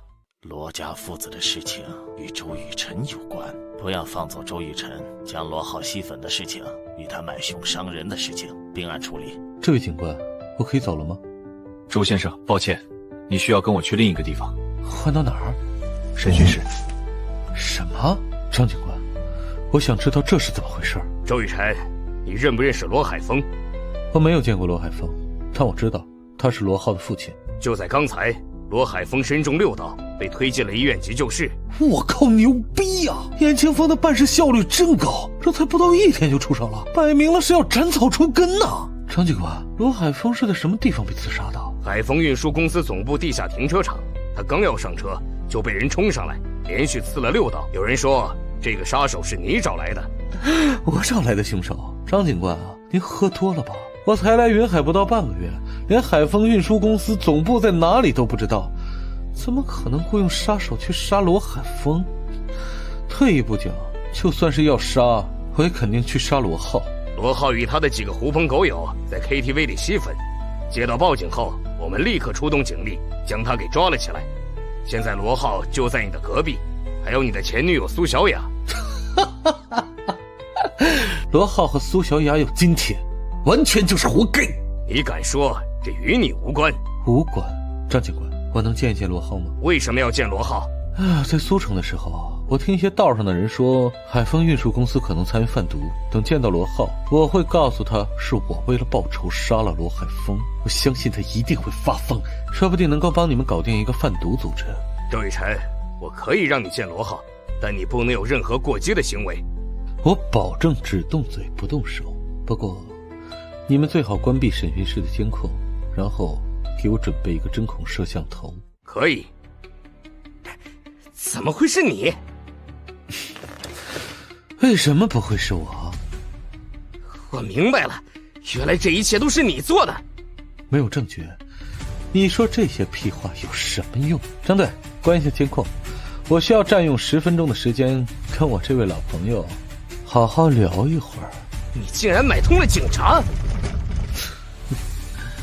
还是那句话，你没有证据，那我不妨告诉你实情。为了报仇，我整整准备了4年。你知道这4年我是怎么过的吗？果然是你。没错，这些年我一直在调查你和你背后的海丰运输公司。可惜啊，你父亲藏得太深，但是你吸毒的事儿，我却是知道的。你放心，警方已经将你父亲的尸体放在了医院停尸房，明天早上就能看到。周雨辰，你他妈是在骗我！周雨辰，我要杀了你！就凭你找的那2个通缉犯吗？不过看在咱们同学一场的份上，我可以再告诉你一个秘密。你知道那个杀手是谁的人吗？谁？你他妈到底说不说？是你父亲最亲密的合作伙伴。你爸就是个大傻叉，搞毒的人有几个好东西，他竟然还相信对方，简直是搞笑啊！李金亭这个王八蛋，我就知道他不是个好东西。如果不是他，我也不会染上毒瘾。漂亮，查一下李金亭。是。人家李总比你们强多了，懂得适可而止，赚够了钱转为正行。你怎么会知道的这么清楚？难道你是李金亭的人？我只是一个小人物，他还有资格认识李总？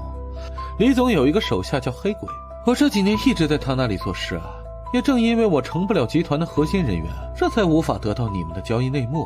要不然，我早就让你们父子2个死无葬身之地了，哪里还会等到现在？你可真行呀！为了报复，连命都不要了。我当然要报复。我原本是一个响当当的天之骄子，就因为你的无视，把我打入了尘埃，彻底断送了我的一生。周雨辰呀，周雨辰，你在李金亭那里做了这么多年，怎么还是这么幼稚？实话告诉你，苏小雅有一个烂赌的父亲，欠了我们赌场300多万。事发之后，我们将他的父亲给抓了起来，逼他向警方撒谎，将你给弄进去。你们这群下三滥，真是什么事情都做得出来啊！不过，你说的没错，是我太幼稚了，我早该想到的。知道我后来是怎么把苏小雅追到手的吗？除了强迫，你还能用什么办法？周雨辰，就你这样的智商，是怎么成为高考状元的？简直是蠢得无可救药。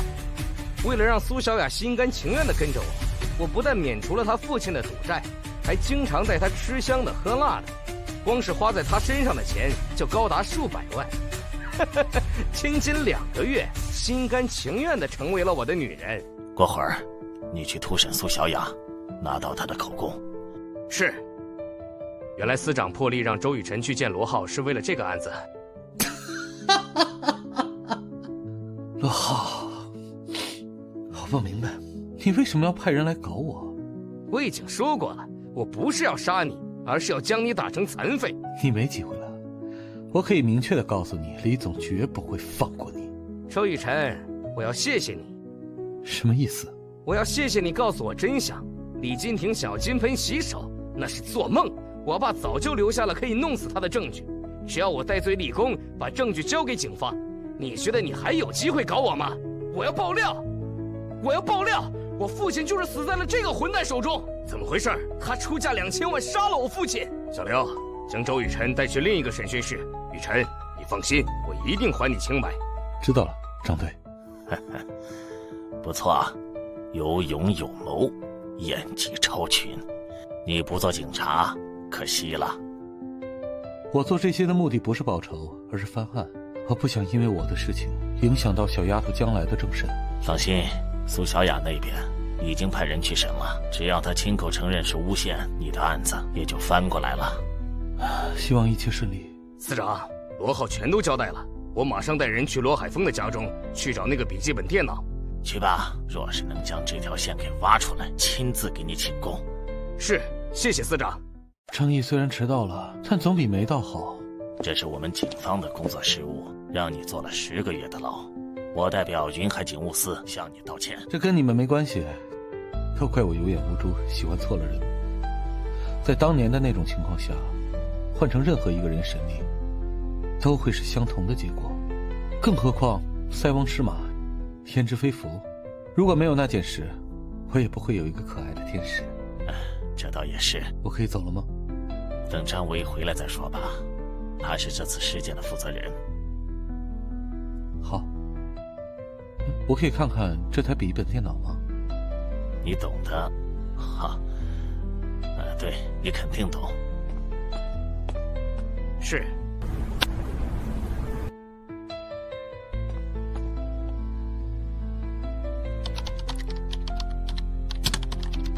司长，如果周雨辰真的能搞定这个密码，咱们是不是可以把他聘过来当我们的网络技术指导？等他成功了再说。电脑的密码应该是这一串数字。好家伙，16位数！我要试密码了。我先用笔抄一下。不用，这些数字都已经装在我的脑子里。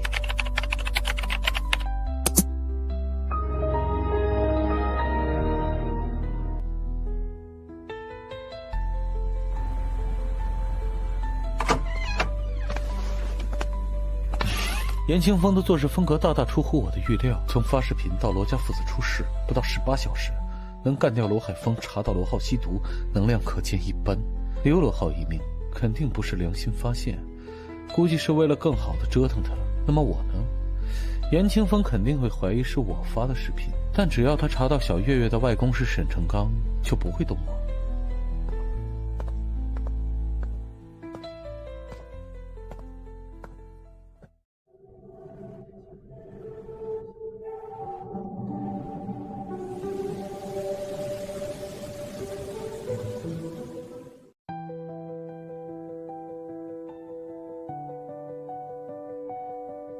这边也没了呼吸，2个都是当场死亡。医生，请一定要治好我太太，我愿意付出一切代价。郭子，外边什么情况？哥，腰刀做的不太干净，罗海峰经过抢救，已经脱离了生命危险。不过，他贩毒的事情，警方已经调查清楚，等到伤愈出院之日，就是罗海峰被判死刑之时。至于罗浩，他吸粉被警方带走，判刑是肯定的，我会安排人重点照顾他。罗海峰这个人不简单，你要小心他。查到给我发邮件的人了吗？最大的嫌疑人是一个叫周雨辰的年轻人，我只能确定他和罗浩有仇，具体情况明天中午之前才能调查清楚。还有就是今晚他一直在警务司，凌晨2点才离开。把我当成刀，真是好大的胆子呀！查清楚这个周雨辰的背景，如果所有的疑点都指向他，我会亲自去找他谈谈。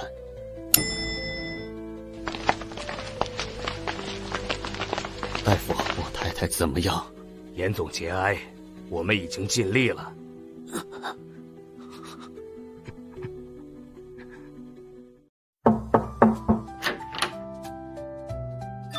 你还进不进来？不好意思啊，主要是你长得太漂亮了，让我有点没稳住。谢谢夸奖。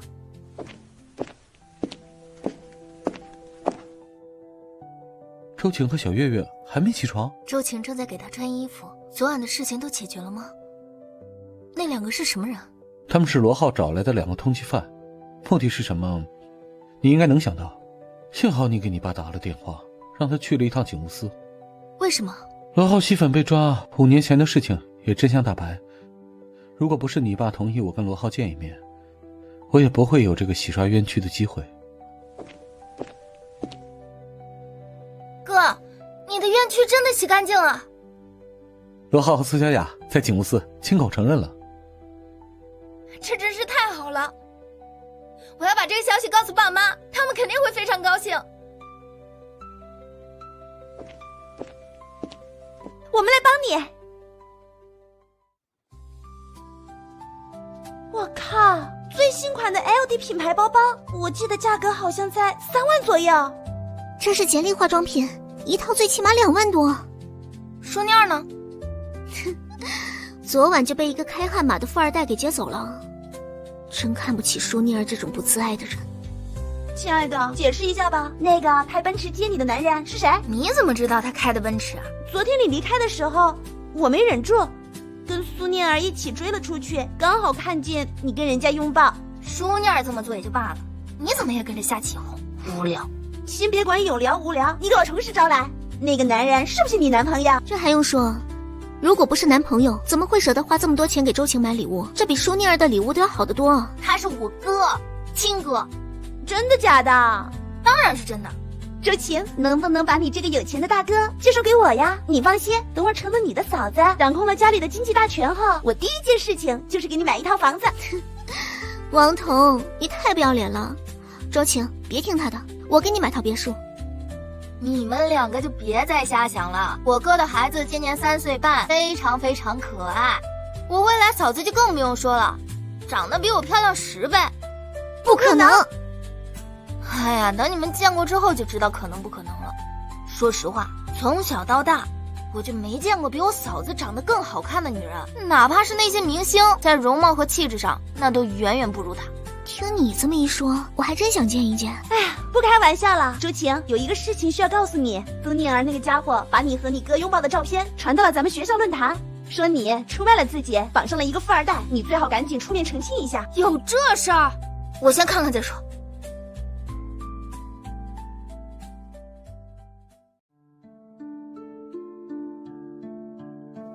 周晴，你准备怎么办？从现在开始，我的男朋友就是我亲哥。你是想用你哥打退那些追你的家伙？对。为了让朱丽娜和王彤保守秘密，我不得不请他们2个吃了顿大餐。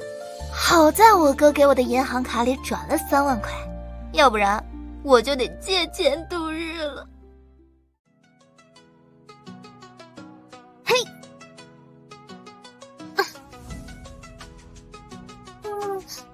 爸爸，我想要那个小熊闹钟。宝贝儿，爸爸帮你套，怎么样？好。这太难了。好家伙，小熊闹钟在正中央最远的地方。作为形意拳大师，我在劲力上的运用已经到了炉火纯青的地步。之前我随意套了3次，虽然都没有套中，但已经对竹签的轻重有了了解。别人不可能做到的事情，对于我来说，并不是多大的难事儿。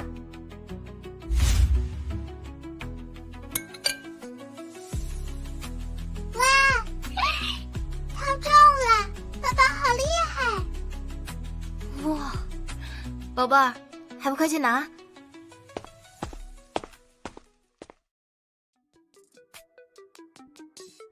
这里面的人最多，看起来也干净。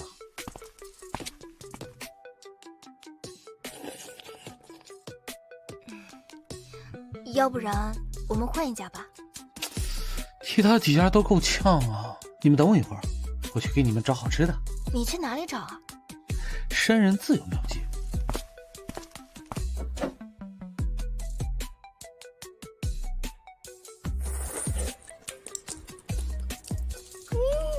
真好吃！你做的？200块钱，借用了一下他们的厨房和食材。你可真行。我主要是不想让小家伙受委屈。依我看啊，你就是典型的女儿奴。我还挺愿意做女儿奴的。恭喜玩家完成任务，1个月内报仇雪恨，让昔日的仇敌罗浩与苏小雅得到了应有的惩罚，奖励5个属性点和1次抽奖机会。罗浩和苏小雅这么快就被判了，这速度未免也太快了点吧？不过无所谓了，只要能完成任务就好。希望这次能够抽到一个不错的奖励。系统，我要抽奖。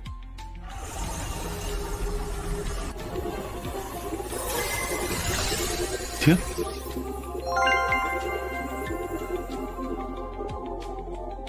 我靠，发达了！这个克隆卷轴几乎可以说是游戏中最牛的技能卷轴之一了。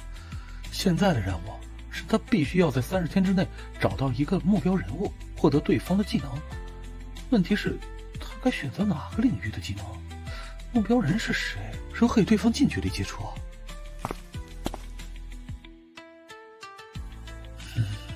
芯片领域。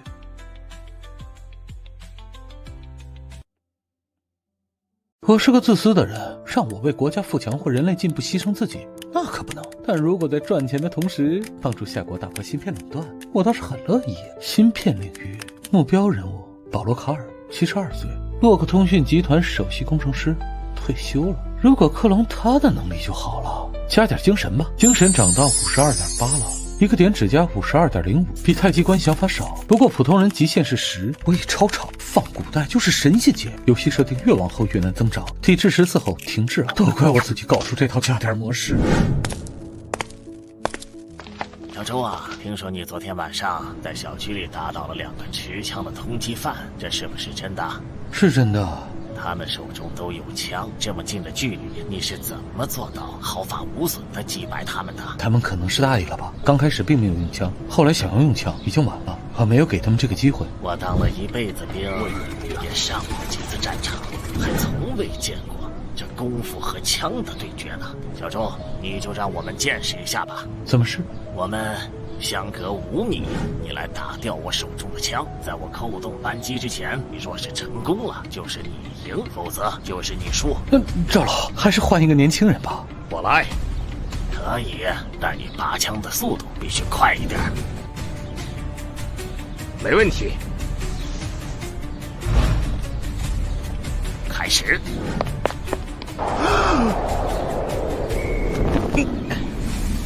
5米的距离转瞬即过，小周，你是这个？赵老过奖了。可惜你不去参加比武大会，要不然肯定能打赢台上的那些格斗高手和自由搏击高手。这个敏捷似乎有些贼心不死，竟然还想着让我跑到电视台的擂台上跟人对打，绝对不可能的。功夫只是徒有其表，根本不可能与现代格斗和自由搏击抗衡。15，你给我回去！这小子是我外孙，从小不爱学习，喜欢自由搏击，经常打架斗殴。大学毕业后搞搏击馆，差点气死他父母。这次参加武林大会进了前10，却来这儿捣乱。对于这种不知天高地厚的年轻人，我一点兴趣都没有。赵老，时间不早了，我得去练拳了。嘿，你什么意思？看不起我？敢不敢跟我比一场，看看到底是自由搏击厉害，还是你的传统功夫厉害？你别误会，我代表不了下锅功夫，你也代表不了自由搏击，咱们两个打起来，输赢毫无意义。不敢比就是不敢比，费那么多话干什么？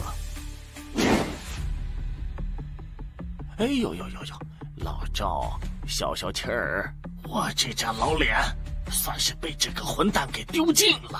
哎，小周啊，他不是觉得自己很厉害吗？你帮我把他狠狠的教训一顿。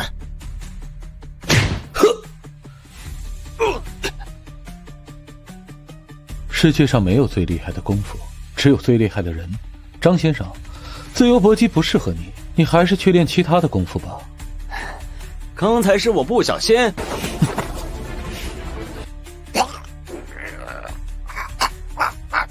我靠！小周，手下留情。你输了。我没输。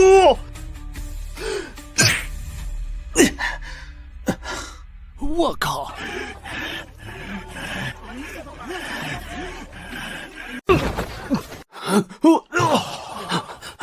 他被打了一拳，不但人没事儿，还能反过来打击对手，这功夫实在是牛叉呀！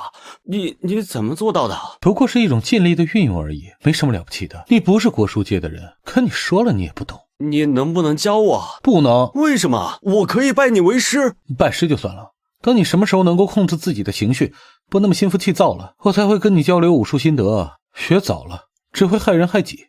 说的没错，你若是有小周这样的功夫，恐怕早就因为打死人进监狱了。张一武，你赢了还是输了？输了。好，听着，明天你给我去沿海军区报道，先当3年兵锻炼一下。3年之后，你愿留就留，不愿留就转业。外公，我不去当兵。你可以不去，但你以后就是个说话不算话的孬种，所有人都在这看着呢。去不去？给我句准话。我不是孬种，我去。小周啊，今天真是太谢谢你了。赵老，您的这个外孙子只是有些顽劣，并不是那种胡作非为的人。就算不去军队，等到年龄大一些，性子也会变好的。瞒着父母跑来沿海，搞了个什么自由搏击馆，差点没把家里人给气死。现在好了，总算是把这小子给弄到军队里去了。军队的确是一个锻炼人的地方。赵老，您应该不是一般人吧？你没有调查过我？我为什么要调查您啊？那你猜猜我是做什么的？从第一眼见到您，我就知道您肯定是军人出身，而且在军队的时间应该在20-30年。您的气场强大，哪怕说的是客气话，依然带着一种命令式的语调。我猜测您至少是一位中将。也许我是借我儿子的事呢。老虎永远都是老虎，哪怕他老了，也依然是老虎，不需要借任何人的事。说得好，小周啊，你真的很不错。可惜你已经有老婆女儿了，要不然我一定想办法撮合你和我孙女儿。看来我错过了一个吃软饭的好机会啊！昨天晚上我从网上看到了一则信息，红光写字楼内有一个叫鼎盛的游戏公司破产了，由于租金还有2年半到期，鼎盛游戏公司正在找人接手。我查了一下这家游戏公司的情况，前世我就是以游戏起家，对于这个行业最是熟悉。到了这个世界，我准备再次进入游戏行业，然后以此为翘板，投身网络科技领域和制造业领域，做到虚拟和实体两手抓。玩过我们做的血战大唐吗？昨晚看过，他没有玩过。哦，感觉怎么样？画面精致，故事一般，可玩性不高，与玩家的互动性不强，跟同类型的游戏相比，没有什么独特的地方。你的评价很中肯。我这里租了数百台服务器，3年后到期，能够容纳200万人同时在线玩游戏。126台电脑，几乎都是市面上的最高配置。我收你500万，应该不多吧？你的伙计们去哪里了？都在外面找工作。如果您愿意聘用他们，我可以马上将他们叫过来。你们的血战大唐做得不错，技术上没有问题，说明他们的水平很高。我想做几个休闲游戏试试水，若是他们愿意来，那是再好不过了。不是每个老板都愿意与员工挤在一个办公室啊。我原以为自己辛辛苦苦做的游戏上线后，玩家数量怎么也得超过100万人，没曾想最高纪录连1万人都没有。网络游戏领域竞争太过激烈，能够突破重围、脱颖而出的公司少之又少。叶总不必灰心丧气，失败是成功之母嘛。我已经没有资本做网络游戏了。说实话，鼎盛游戏公司对我并不重要，只要有钱，我随时可以找个地方成立一家全新的游戏公司。但今天我还是来了，为什么？因为你们，我看过你们开发的血战大唐，制作精良，超过了市面上90%以上的网络游戏，由此也证明了你们是群技术过硬的团队。所以我诚挚地邀请大家加入我的游戏公司，共同奋斗。周总，我们不喜欢吃饼，您直说吧，一个月能给我们多少钱？你想要多少？叶哥给我们开的是每月12000，一个星期保证能够休息1天，加班会给我们加班费。我可以给你们2万的薪酬，但是需要有1个月的试用期，试用期未通过的兄弟拿1万走人，留下来的兄弟起步月薪2万。大家觉得怎么样？2万的月薪相当可以了。是啊，难怪大家都这么期待。我愿意加入公司。我也是。周总，这是他们的人事档案。好。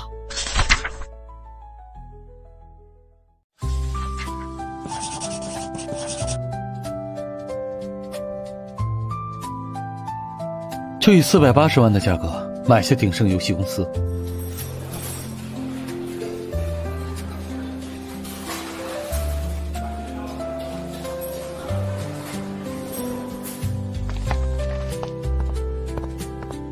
公司将改名为月晨游戏公司，明天去备案，等名字通过后再与大家签订合同。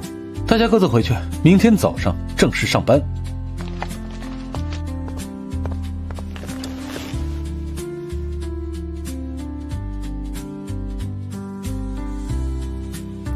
小月月希望你在幼儿园给小朋友表演节目。我现在是欲哭无泪啊。想好演什么了吗？打拳。这倒是个不错的想法，比唱歌跳舞强多了，肯定能得到孩子们的喜欢。今晚我去网站上搜几个功夫表演视频，好好学一下，明天早上开练。凭借过目不忘的本领，记住动作很简单，明天练几遍就一切 OK。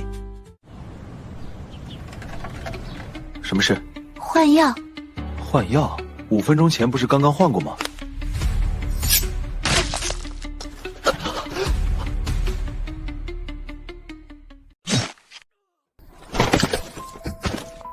老板，时间有限，我们快走。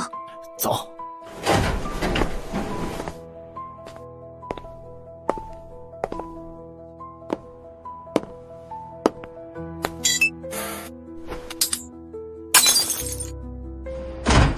真是胆大包天！朱司长，立刻把罗海峰列为 A 级通缉犯，进行全网通缉，同时召集队伍，在离开沿海的交通要道上设置关卡，绝对不能让罗海峰逃出去。好凌厉的刀法，这个女人绝对是个非常厉害的职业杀手。司长，我们低估罗海峰了，他的手下很可能有一群亡命徒。之前对周雨辰出手的2个通缉犯，应该只是他们当中的2个。的确是我们大意了。张维呢？我们从天眼系统中发现了面包车的行进路线，张维已经带人追了上去。那2个牺牲的同志是什么情况？一个叫王涛，25岁，另一个叫孙家明，28岁。他们还不到30岁呀！这个罗海峰真他妈该死！国子，罗海峰有没有可能知道是我们动的手？难说，哥，我马上去你那里。从现在开始，我要对你进行24小时贴身保护。好。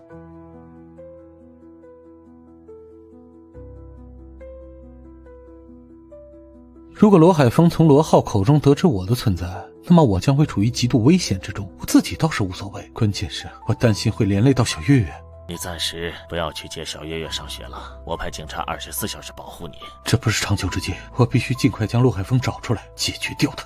沿海那么大，若是随便躲在一个地方不出来，我们无异于是在大海捞针。那就不要让人过来保护我了。如果他知道我的存在，那就让我来引出他好了。你疯了？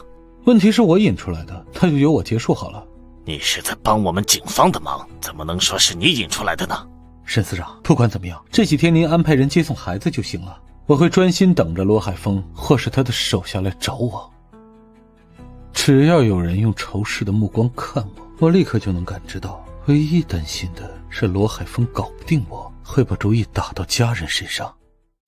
到底怎么才能找到罗海峰呢？唯一的办法就是引蛇出洞，让对方来找自己。唉，希望不要耽误幼儿园的6一儿童汇演，要不然小月月就要不高兴了。诸位，你们觉得游戏的未来在哪里？周宇，你先说。我认为未来很可能是手机游戏的天下。为什么？2个月前我买了这个手机，闲着没事的时候，我经常玩上面的游戏。相比网络游戏，手机游戏可以随时随地的玩，方便太多了。问题是手机终端无法带动大型网络游戏，玩家最多能够玩几个休闲类的小游戏。我觉得最近几年还是网络游戏更加靠谱。杨哥，老板问的是游戏的未来发展趋势，又不是现在的手机游戏有哪些问题。抱歉，是我没听清楚问题。我同意周宇的看法，只要解决网速和手机的问题，未来的手游必定会成为主流。我也这么认为。老板，您怎么看？我们的想法是一致的，将来手机终端超过电脑终端几乎是100%的事情。老板，你不会是想现在就打算做手机游戏吧？回答正确，不过我要做的不是大型游戏，而是手机端的一些小游戏。老板，您是不是已经做好游戏的策划方案了？没错，我将你们分成3个小组，就是因为我手里有3个小游戏的策划方案，这些游戏都非常的简单，最多1个月就能完成。还有就是奖金的问题，我需要提前说一下，算是给你们画的第一个大饼吧。如果这3个小游戏成功了，你们9人的奖金最低都会有7位数。哇，好耶！水果大侠是将触摸平行用到了极致，一刀下去切割各种各样的水果，这个创意简直绝了。不是全国，我要的不是火爆全国，而是火爆全球。我们的战场也不在国内，而是在欧美。老板，您玩的有点大呀。不玩大一点怎么赚钱啊？我相信这一天早晚都会到来。我会让人去打听一些具体情况，如果只是交一些押金就能登上全球游戏平台，我认为这是完全值得的。关键还是要看我们的游戏能不能取得一个好成绩。诸位，说说吧，想要1个月之内研发出这3款游戏，你们都有哪些困难？技术难度比我们之前做的血战大唐差远了，我觉得还是一个人员问题。再给我20个熟练的程序员，我这里不会有任何问题。要人没问题，我马上去外面招聘。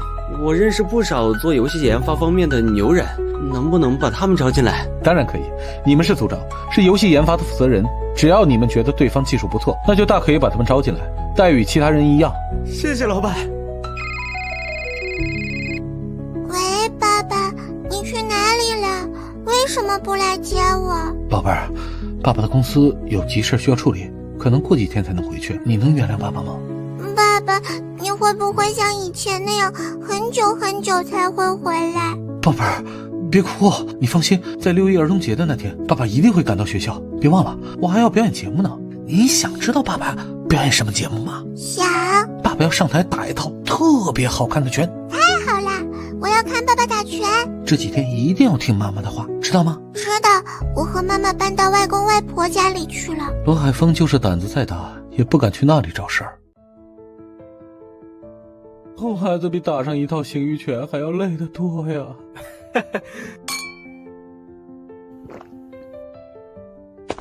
你是周雨辰吗？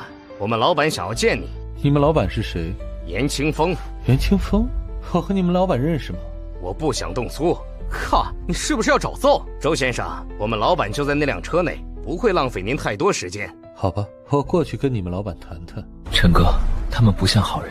众目睽睽之下，他们还能把我给绑架了不成？严先生，您找我有什么事儿吗？不卑不亢，气度从容，难怪敢对我用借刀杀人之计。你就不怕被我这把刀反杀吗？严先生，您是做什么的？说话怎么没头没尾？什么借刀杀人，什么反杀？我实在是搞不清楚您在说什么。你敢说那个视频不是你发给我的？视频？我不知道什么视频。你认识罗浩吗？当然，如果不是他的诬陷，我也不至于会进监狱。罗浩进去应该与你有关吧？这好像和您没什么关系。严先生，若是您没有其他事情的话，咱们就到这里吧。严先生，你到底想怎么样？你不承认也没关系，罗海峰的人就在距离我们不远的地方监视我。看到我跟你站在一起，他们会怎么想？罗海峰想怎样跟我无关，实际上我早就察觉到了有人在监视了。原本以为是严清风的手下，没曾想会是罗海峰。现在好了，大家都明白了。不要以为背后有沈司长做后台，你就可以横行无忌。严先生，你太高看自己了。严先生如果没有其他事情的话，我就告辞了。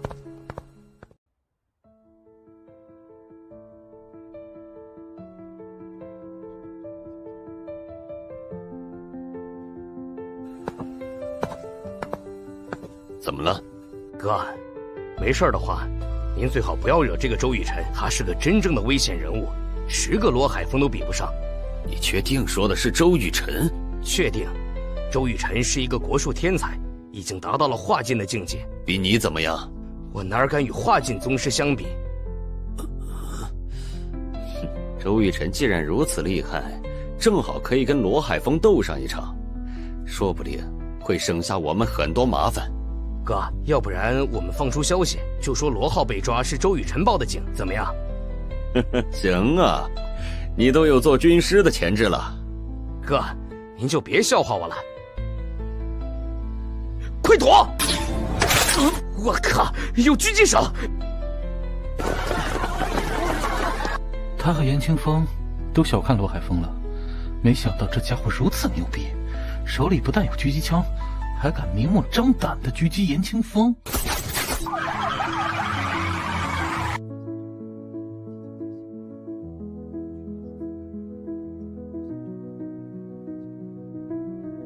我是刑警大队的张维，请问这里发生了什么事儿？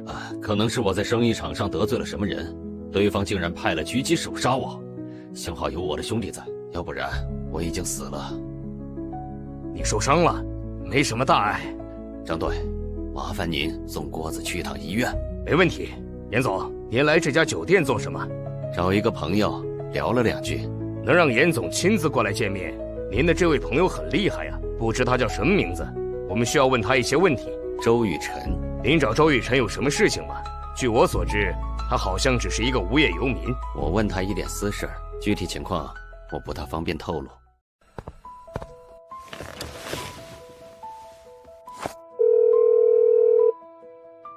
司长，你怎么看这个事情？严清风有大问题。如果这个杀手是罗海峰派过来的，那就说明2人有着无法化解的仇恨。你这些年办案遇到的不符合常理的事情还少吗？我们警察办案就是要大胆假设，小心求证。张伟，不要有什么顾忌。我怀疑举报罗浩吸毒和暗杀罗海峰的人是严清风。司长，就在昨天晚上，有人在监狱里将罗浩毒打了一顿，那个人曾经是清风房地产公司的职工。那周雨辰呢？他在里面扮演了什么角色？为什么严清风在这个危急时刻还要亲自来见周雨辰？这我就猜不到了。司长，在狙击案发生的时候，周雨辰不见了。这小子和严清风一定有某种联系，你尽快找到他。明白。月亮爬上来照亮小阳台。好好好，唱得真好。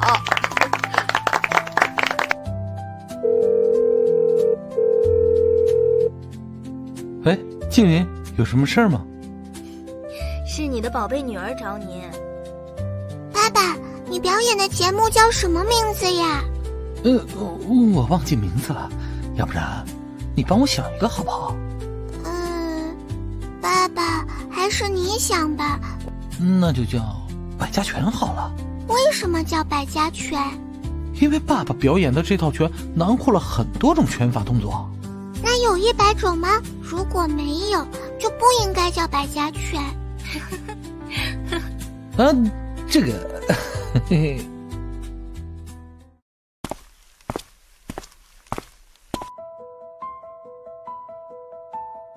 我爸是警务司司长，如果周雨辰犯了大事，他是绝对不会私下跟他联系的。小周，你在什么地方？嘉华小区的外面。你去那里做什么？10分钟前，狙击严清风的家伙开车进了小区。你确定？确定，我一直远远地跟在他那辆白色面包车的后面。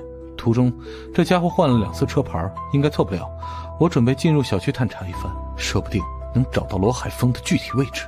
不行，小周，你什么都不要做，我立刻让人调取嘉华小区附近的摄像头，只要罗海峰去了那里，我们就一定能够发现他。好吧，我在车里等你们。还有一个事情，你和严清风是什么关系？我从未见过严清风，就连他的名字都是第一次听说。你们聊什么了？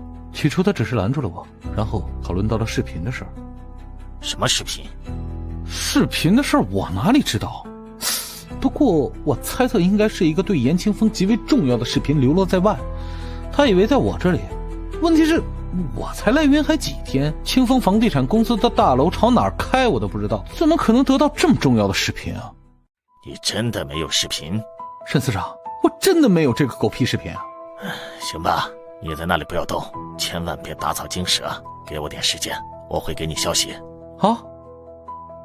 尽管周雨辰的话听起来都是真的，但我还是怀疑他。直接告诉我，这个视频与事件直接相关，甚至会导致严清风对罗家父子出手。如果我知道沈成刚这么想，非得给他竖个大拇指不可。老刑警就是老刑警，太牛叉了。今晚我可能不回来了，你们直接休息就行。爸，是不是他出事了？放心吧，他很聪明，不会有事的。怎么样？司长，这个女子叫王莹莹，医院出事那天的早上6点，她开车进入了嘉华小区，看他们的身高和体态与那2个劫走罗海峰的人差不多。几个同事正在对他们做技术分析。车呢？在6号楼下面。嘉华小区是30多年前修建，物业管理松懈，我们尚未查到对方所在的楼层。将嘉华小区进行24小时监控，记住，罗海峰是个极度危险的人物，千万不要打草惊蛇。明白。这豪车就是豪车，坐着就是比我们公车舒服得多。张队，您要是觉得这车不错，那就辞职来给我做司机啊！我保证给您一个远高于警队队长的月薪。算了吧，就我这脾气，估计上不了2天班，你就得把我给辞掉。怎么样？进去就没出来。我的同事已经拿到了周围摄像头的监控权，你看到的那个狙击手极有可能是其中一个杀害我2个兄弟的犯罪嫌疑人。你们准备怎么做？监视。我们现在只知道对方是在6楼1单元，具体的楼层不太清楚。5层楼10户人家，查起来应该不难吧？不难，只要技术科那边确认对方的确是医院的那2个人，我的同事会直接进入6号楼1楼，那里住着一个60多岁的老太太，对整个小区的人和事儿都是门清。搞清楚了对方的楼层位置，一切就好办了。周先生，时间不早了，这里交给我们。你们这是始乱终弃吗？行吧，我回家了。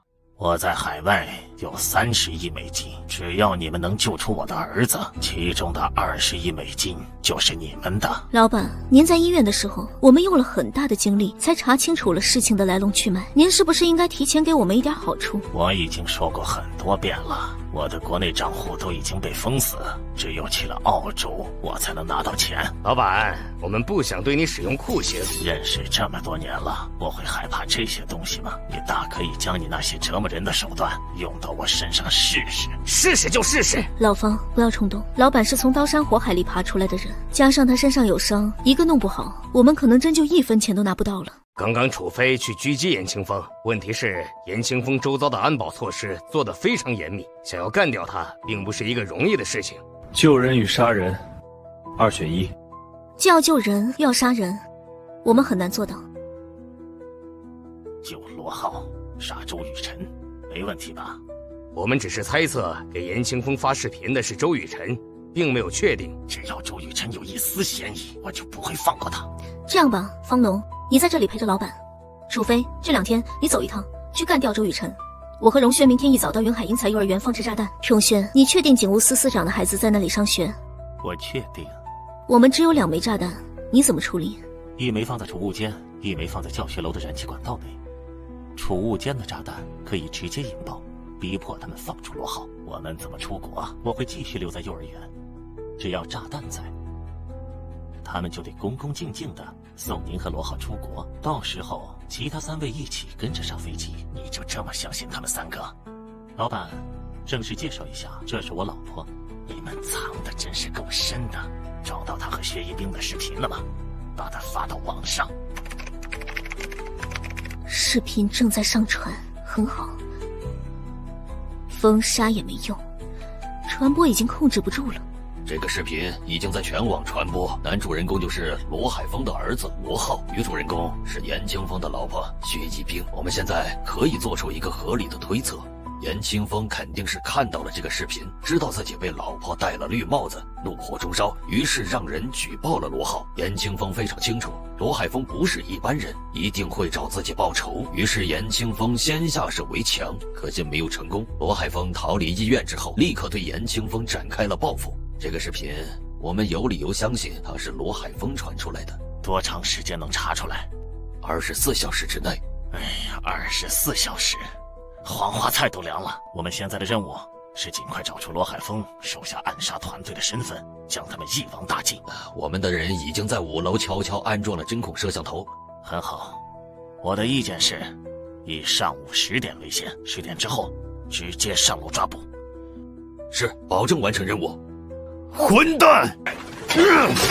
这么多年来，我何曾受过如此大的屈辱？喂，我是严清风。我是罗海峰。有什么事情吗？我是想问问你，现在的感觉如何？你以为自己赢了吗？我输了，输得凄惨无比。你是如何得到的？周雨辰给我的。你觉得我相信吗？你爱信不信。我是做梦都没想到，自己苦心经营的海丰运输集团竟然会以这种方式结束。你一个毒贩所发的感慨一文不值。罗海峰，你放心，我会让人好好的玩弄你的儿子。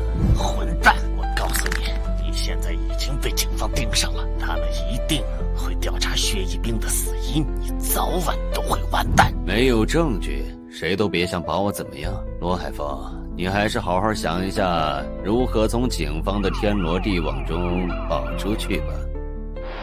各单位注意，立刻实施抓捕，对方手中有武器，必要的时候直接击毙。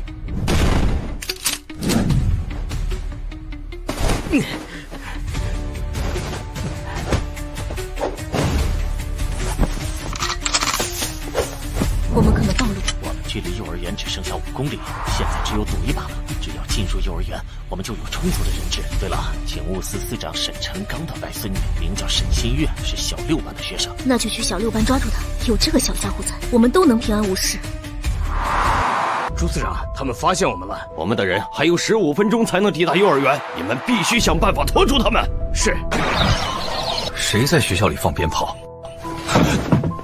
这不是鞭炮的声音。全都躲起来！这是枪声！枪声？你以为是拍摄港岛警匪片呢？别这么扯淡了，赶紧躲起来！对于我来说，小月月才是最重要的。其他人想死，我不拦着。反正该尽的义务我已经尽到了。你不相信，天王老子也没办法。哎呀，看到没有？这种人的胆子比老鼠都小，几声鞭炮响就吓成了这样，我也是无语了呀。不会真的是枪声吧？要真是枪声，让我去吃屎都行。我靠，真的是枪！别动，谁动谁死。于老师，您这是表演节目吗？我可没空给你们表演节目。说，沈新月在什么地方？沈新月谁呀？把枪放下！是你们给我把枪放下！于荣轩、王莹莹，你们的老板和2个同伴都已经被抓，再负隅顽抗没有任何意义。哼，胜负还不一定呢。郑谦，给我说话！沈新月是不是在后台？是。莹莹，人质交给你，我去抓我们的护身符。没问题。谁能告诉我沈新月是谁？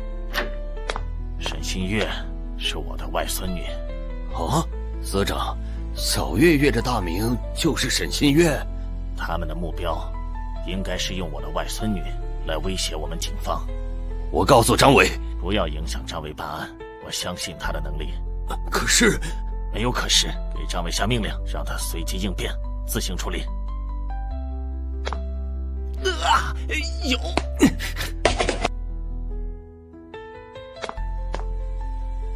王莹莹，特警队马上就过来了，你已经没机会了，放下枪，接受法律的审判，是你唯一正确的选择。你是刑警队的张伟吧？你知道我？当然，做我们这行的，对你们刑警还是非常关注的。张队长，你知道我们要抓的沈新月是谁吗？谁？是你们警务司司长沈成刚的亲孙女儿。只要抓住了这个小家伙，我们就能绝地翻盘。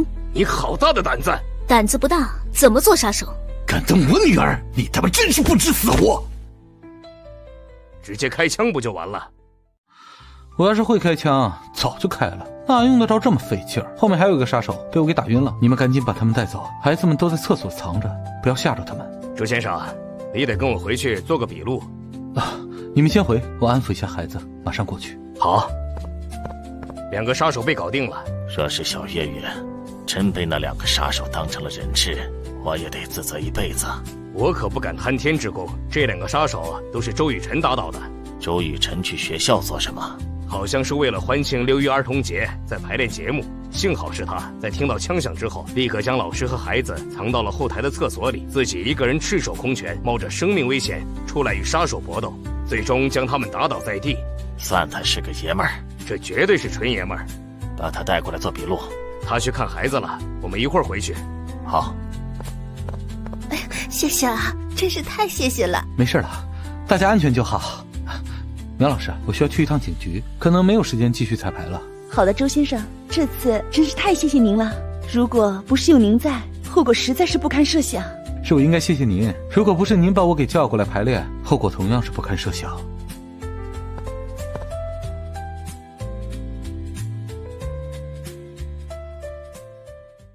周先生，谢谢你在这次抓捕事件中所做出的卓越贡献。我们已经决定授予你见义勇为奖章，并且聘请你担任我们网络技术科的顾问。这个顾问是要每天来上班吗？只要在技术科遇到难题的时候，我们才会请您过来。那我没问题。你知道我为什么要见你吗？不知道。我是想看看能够将我和严清风玩弄于股掌之间的人到底是何方神圣。今天一见，果然没有让我失望。罗先生，我实在听不懂您在说什么。利用自己高超的网络技术，从罗浩手机中窃取了里面的视频，悄悄发给了严清风。严清风勃然大怒，派人撞死了自己的老婆，举报了罗浩。为了一劳永逸地解决问题，还派了一个叫做妖刀的杀手去暗杀我。这招借刀杀人，你用的真是太棒了。罗先生，如果您见我只是为了说这些的话，我觉得我们根本没有必要见这一面。罗浩不该惹你，他不该惹的人多了，您不应该去做运输生意而已。说句你不爱听的话，今天看到他有如此下场，我恨不得大庆3天。罗先生，你知不知道像我这种小县城出身的人，想要考入云海大学这样的顶级名校有多难吗？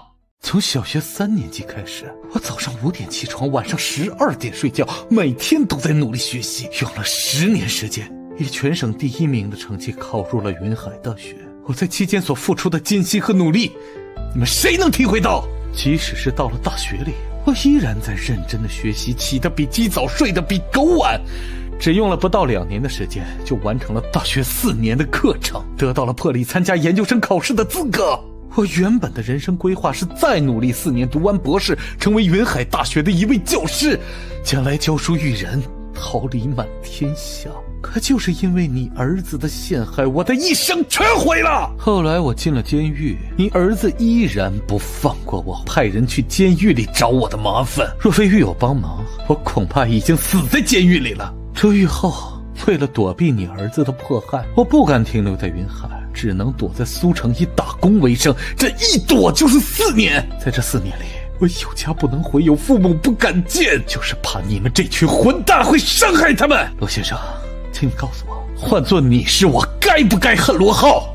我就是说给警察听的，他们全都会同情我的。这个小周能撑到现在，真是不容易。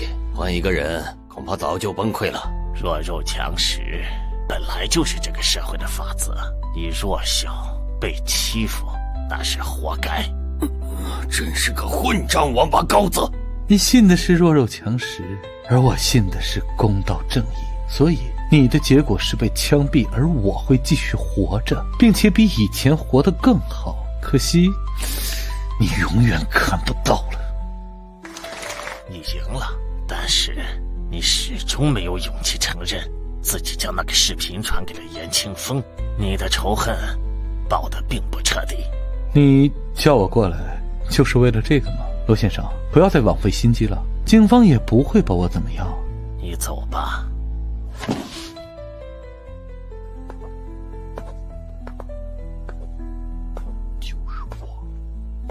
严清风被牵连，警方彻查薛一冰死亡案和清风房地产公司，发现行贿受贿案。破译密码的关键在于算法优化和数据分析。哎，小周呢？他走了？在讲课呢。这是拜师学艺呢。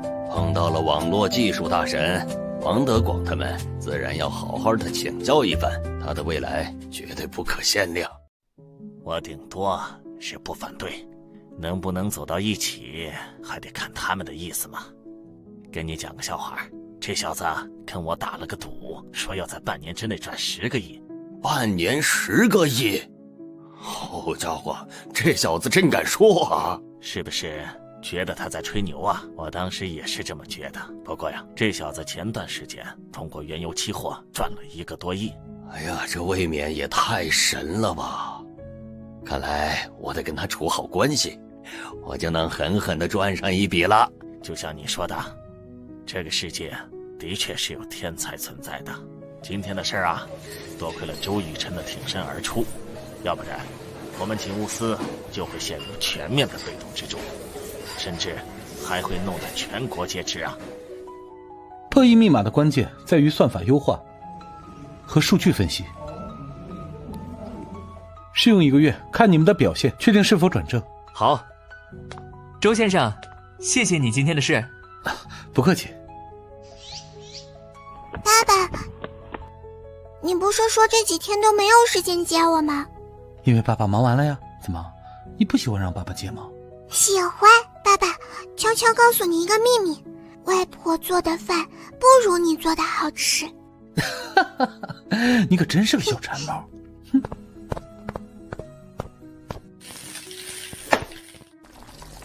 今天幼儿园是不是出事了？出了点小事儿，不过都解决了。是不是针对的小月月？他们原本是想将炸药放到学校，后来发现警方在跟踪他们，于是放弃了这个计划，改成了抓小月月。幸好我今天过去彩排，搞定了那2个匪徒。太危险了，小月月没有吓到吧？我把孩子们都藏到了厕所里，出来的时候人已经被警方带走了，所以小月月和其他孩子都不知道发生了什么。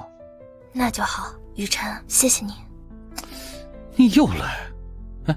跟你说个好消息，我现在也是警务司的人了。什么意思啊？你爸给我发了证件，我现在是云海警务司技术科特聘顾问。真的？太好了！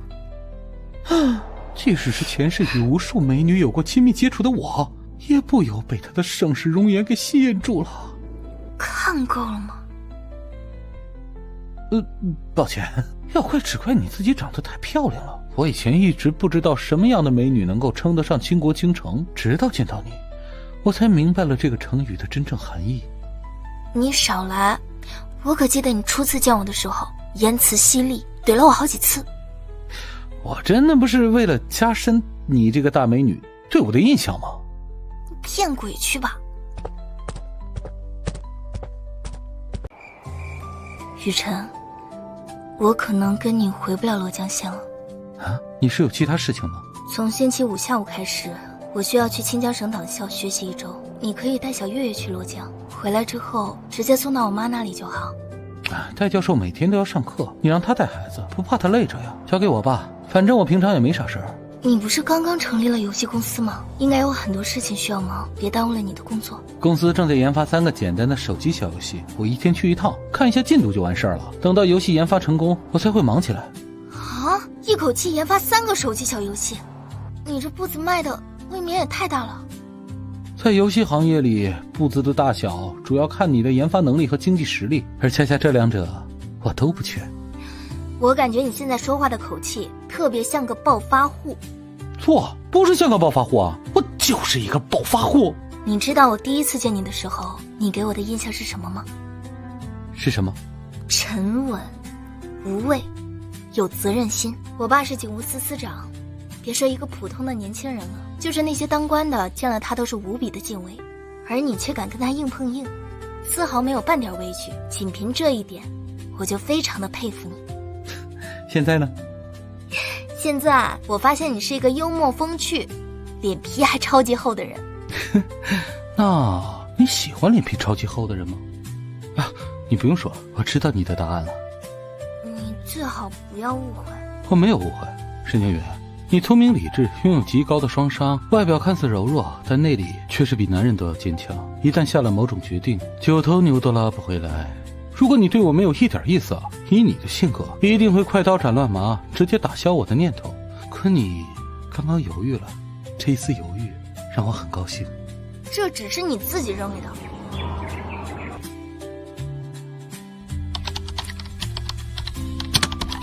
搞定，20万到账。罗海峰的事浪费了学习时间，必须趁理解卷轴还有效，5天之内搞定黑客技术。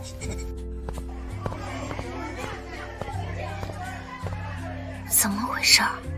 云海警务司司长位高权重，大家都想和静云处好关系，没办法，这就是现实。石总，有什么事吗？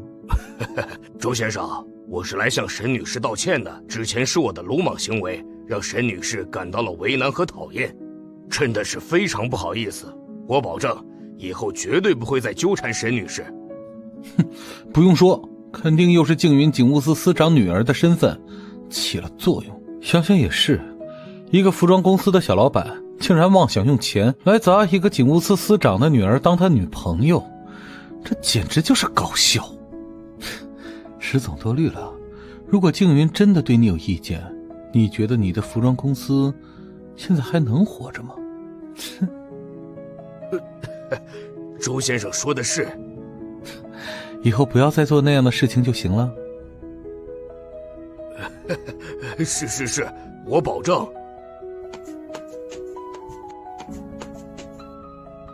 你跟他说什么了？看他好像挺害怕的样子。演了一场狐假虎威的把戏，让他以后不要再骚扰你。那就好。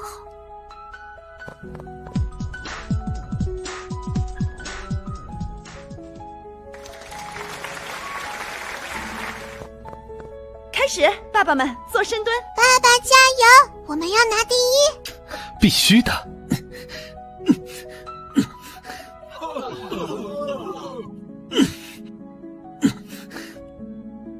现在公布成绩，小月月一家第一。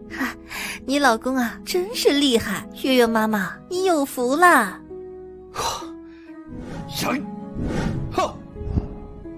妈妈，爸爸好棒，爸爸好棒！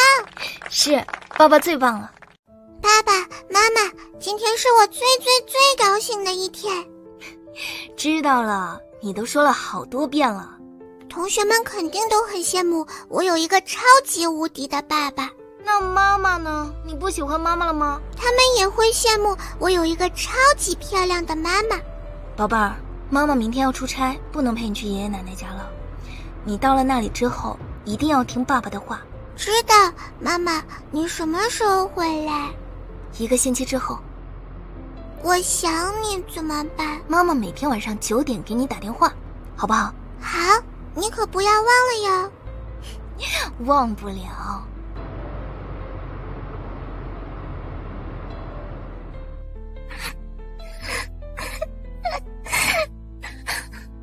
宝贝，别哭了。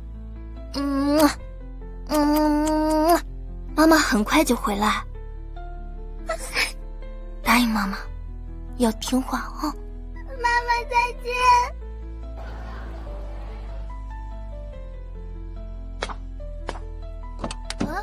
小月月怎么了？没什么。尽管我与沈静云只见了1次，但我真的希望沈静云能够成为我的嫂子。哎，怎么不开心啊？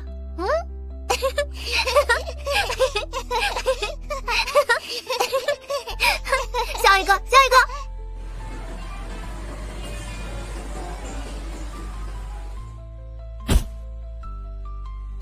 哥，小家伙妈看到后还不得乐疯了？他很像你小时候。我也这么觉得。可你和静云姐的关系有进展了吗？我都不急，你急个什么劲儿？我是担心你把静云姐弄丢了。放心吧，她丢不了。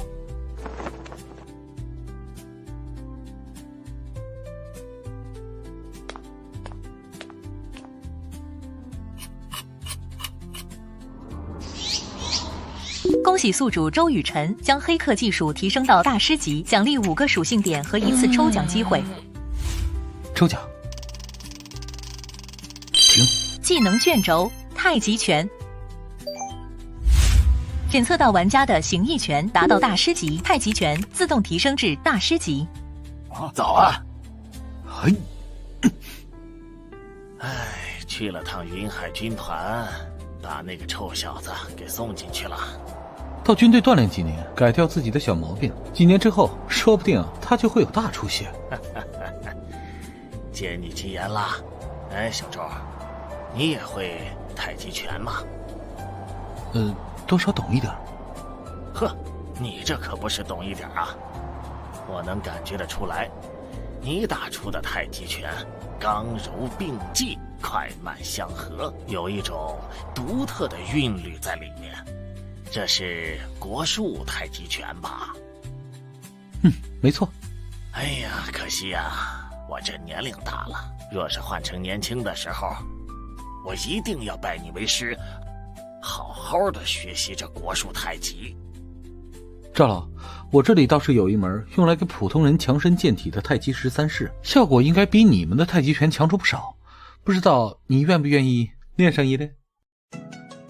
各位老爷子，我的太极13式很简单，学起来基本上没什么难度。不同的地方在于它不仅能够强身健体，还有排毒去毒的功效。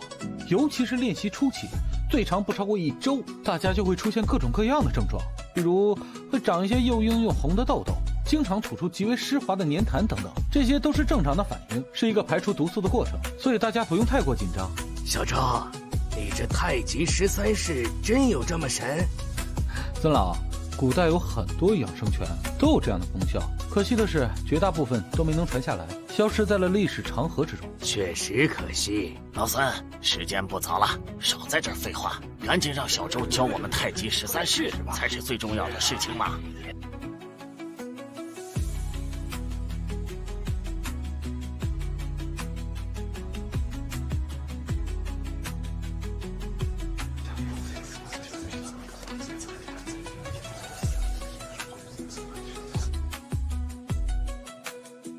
老周啊，你有些心不在焉呀，看啥呢？这儿子女儿要回来了，我这不怕看不到吗？啊，你刚刚说谁？我儿子女儿呀，雨辰。哈哈哈，对。哎呀，老周啊，恭喜啊，雨辰终于回来了。当年他入狱的事情啊，云海警方已经给他平反了。那一男一女2个贱人都在监狱里蹲着呢。嘿，太好了，这就叫恶有恶报啊！只可惜雨辰的大学生涯就这么被他们给断送了。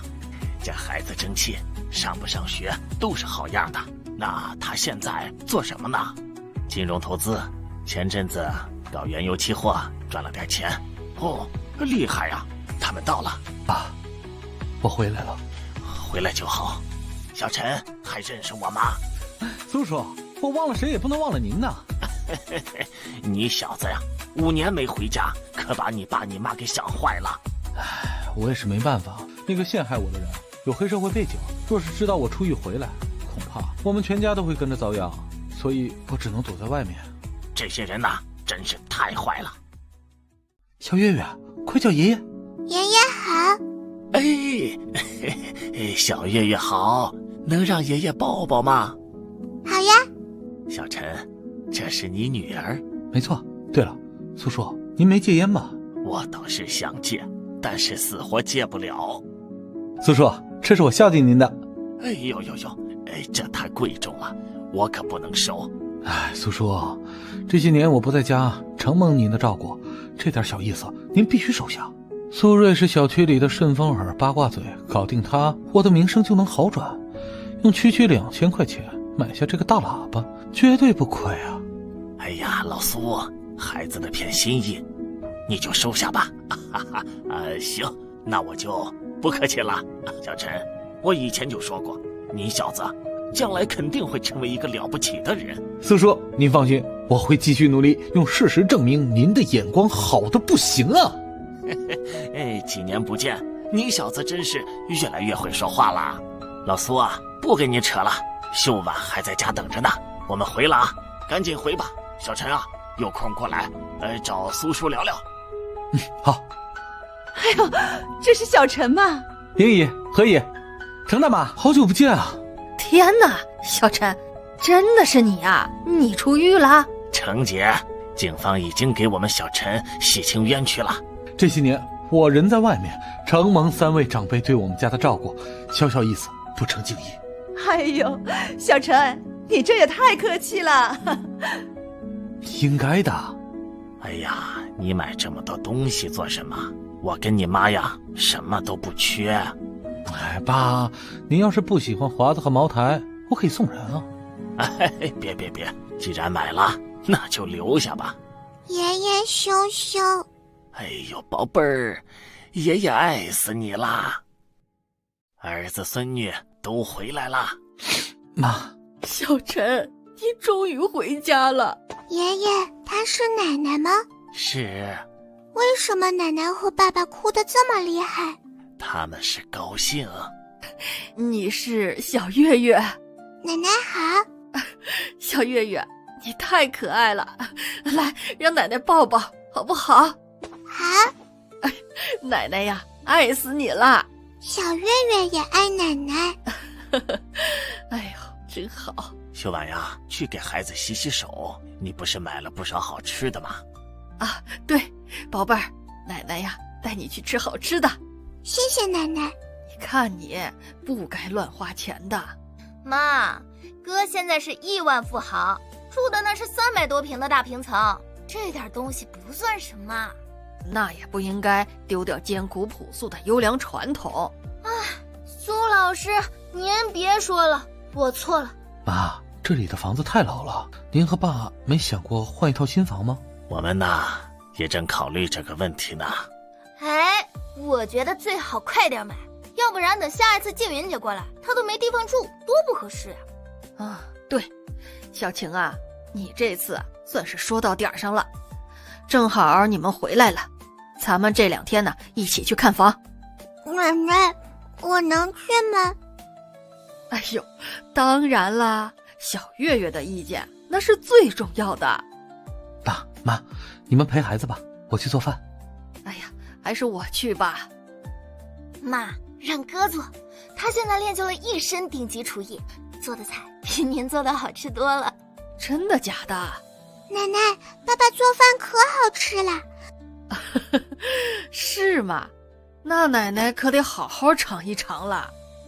不着急做菜，咱们2个呀，说会儿话。好。小雨呀，你比5年前成熟多了。爸，我只是长大了。那你接下来有什么打算没？忘记向您汇报了，我成立了一家游戏公司，准备研发几款休闲类的手机游戏。你要创业，钱够吗？爸，我若是创业成功，将来肯定能赚到无数个1000万，哪里会在乎你们这1000万？你小子似乎心挺大呀。我现在有2个人生目标，一个小的，一个大的。小目标是成为世界首富，大目标是在未来的华夏历史课本上留下那么2-3行。嘿嘿呦，你就吹吧。孩子的问题，你准备怎么解决呀？我会努力让静云成为您的儿媳妇，给小月月一个完整的家。你是真喜欢她，还是单纯为了小月月啊？爸，跟您说实话，从小到大我就没见过比静云漂亮的女孩子。问题是人家有没有看上你呀？爸，我明白您的意思，放心吧，您的儿子将来是未来的世界首富，就是一国公主都配得上。嘿嘿，臭小子，5年不见，你小子倒是学会吹牛了。事实胜于雄辩，您等着瞧吧。小雨啊，喝点儿。爸，咱们下午去看房，我需要开车，等晚上我再陪你好好喝一杯。哼，说得对，开车不喝酒，喝酒不开车。嘿嘿嘿，看到没？这就是我的家庭地位。小陈，家里这2天掌勺的大权就交给你了啊！妈，这是把掌勺大权交给我了。不过能给父母做饭，我心里还是很高兴的。诸位，有什么能为你们服务的吗？你们这里的房子都装修好了吗？先生，我们贵和小区是高档社区，3个月前已经装修完毕。有几个户型？小区共有4个户型，分别是144平、188平、256平以及320平。价格呢？面积越大，价格越高。相比云海市动辄10多万的价格，罗江县城的房价便宜太多，但平均工资才3、4千元，很少有人买得起大房子。开发商调研不到位，房子可能砸手里啊。麻烦您带我们去看一看吧。好的，请跟我来。小陈呐，真要买这么大的房子啊？买不买还得看您和爸喜不喜欢。这么大的房子，那怎么可能不喜欢？只是太贵了。妈，我在云海的大平层是4500万，与之相比，您觉得您这套不到400万的大平层还贵吗？我怎么看你有暴发户的潜质呢？我本来就是暴发户。比起这里呀，咱们住的房子跟狗窝也差不了多少。是不是所有房子都是这一个装修风格？是的。爸妈，你们是什么意见？宝贝儿，你喜欢这套房子吗？还不错。宝贝儿，你真是太可爱了。这套房子有几个车位和储藏室？2个车位和1个50多平的储藏室。如果是全款买房，价格上有优惠吗？可以打78.7折。75折。现在我们就可以付款。你若是做不了主，可以去问一下领导。先生，这个价格……我这个人不喜欢讨价还价，你们能卖就卖，不能卖我们去看别墅，明白了？请您稍等。先生，我们领导同意了。爸妈，我们去签合同吧。我们这就把它买下来了。妈，300多万的房子对大哥来说只是洒洒水而已啦。老周，周强，什么情况？他叫陆达，是咱爸的敌人。去年县教育司副司长退休，本来位子给咱爸，却被他给抢去。上任后还总给爸穿小鞋，真是个混蛋。老周，你这是在看房？我还以为你准备在公务员小区待一辈子呢。老陆，管好自己的事情就行了。知道你为什么当不上副司长吗？就是因为你这臭脾气。哎呦，老周，这位年轻的帅哥是谁？不会是你那坐牢的儿子吧？陆大，你什么意思啊？哎呀，抱歉呀，老周，刚才是我食言。就算你儿子真的坐过牢，我也不该这么说。对了，给你介绍一下，这是我儿子陆海泉，清江警察学校毕业，已被云海警务司刑警大队录取。陆先生，你爸大大小小算个领导，竟2次提我坐牢的事儿，你觉得这就很有礼貌？周雨辰，您的事儿我听过，我爸只是实话实说。那有必要让你重新认识我？陆警官，我是云海市警务司技术科特聘顾问周雨辰。这不可能！老陆，我儿子冤情平反，云海警务司看他网络技术水平好，聘他做顾问。说起来，跟你儿子那将来也是同事。我与警务司司长沈成刚、副司长朱江及刑警大队队长张维关系不错。陆叔，您放心，我一定打招呼，好好关照您儿子，绝不让他受委屈。你可真能吹呀！你知道沈司长是什么级别的领导吗？他是云海市副市长兼警务司司长，副部级。陆警官，技术顾问这种特殊编制必须由他同意。对了，你刚说被刑警大队录取，我可以帮忙给张队打个电话，让你进1队。好啊，我还就不信了，你现在就打。还真是巧啊。喂，沈司长，有什么事情吗？罗浩被同狱室的犯人活生生打死了。死了？那人被收买了？正在调查之中。我打这个电话是想告诉你，你和罗浩的恩怨到今天已经全部结束了。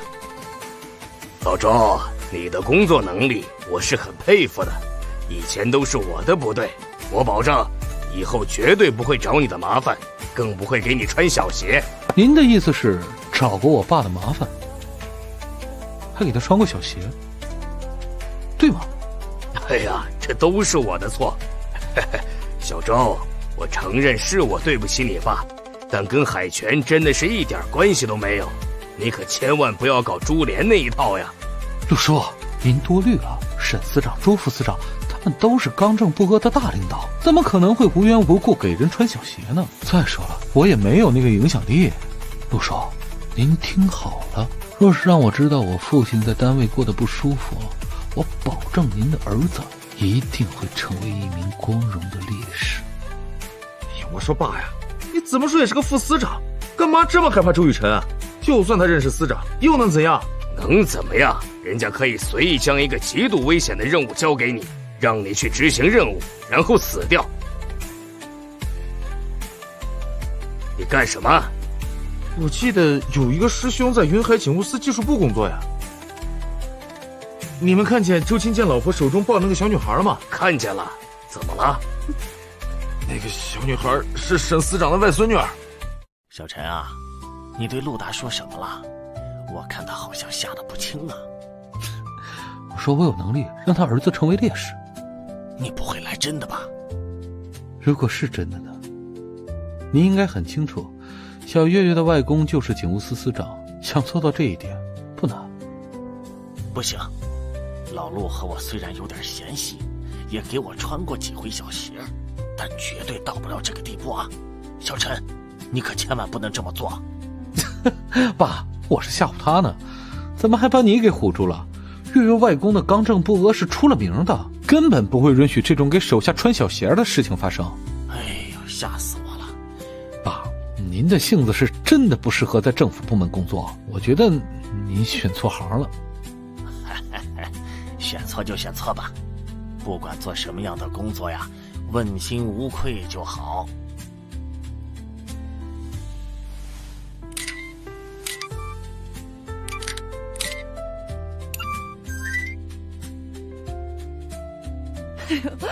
周雨辰真是有出息啊！哎呦，金健和秀婉呐，你们啊最成功的父母喽！我打算呢，近期就搬家了。搬家？为什么？这不是小陈在这个贵和小区给我们老两口买了套大平层嘛？哎呀，太羡慕了！孩子有出息，又有孝心。我要的就是这个。当初入狱，爸妈丢了多少面子，今天回来就要把他们过去丢的面子全给挣回来。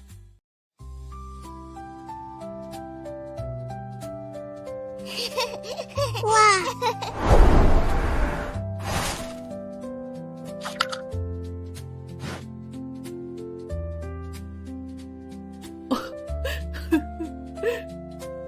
哎呦，宝贝儿哦！爸妈，你们若是想小月月，可以去我那儿住几天。哎呦，等你们呐，什么时候把关系处理好了，我们再过去。老妈说的是我与沈静云的关系。妈，你放心吧，是我的永远跑不了。你有信心就好。小月月，要是想奶奶了，就让爸爸带你来玩，好不好？好，等下次过来，我还要做锁的。好，宝贝儿，跟爷爷奶奶说再见。爷爷奶奶再见。再见。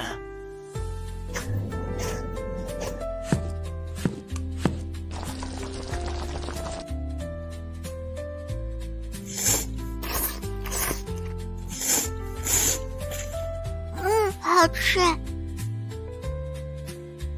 哎，周晴，你这几天住在我这儿，学校那边没问题吧？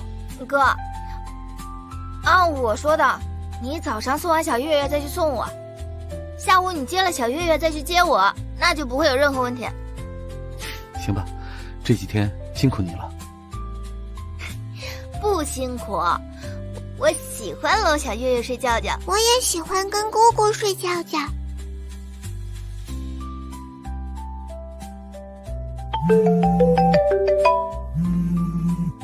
你们回来了？回来了。那就好。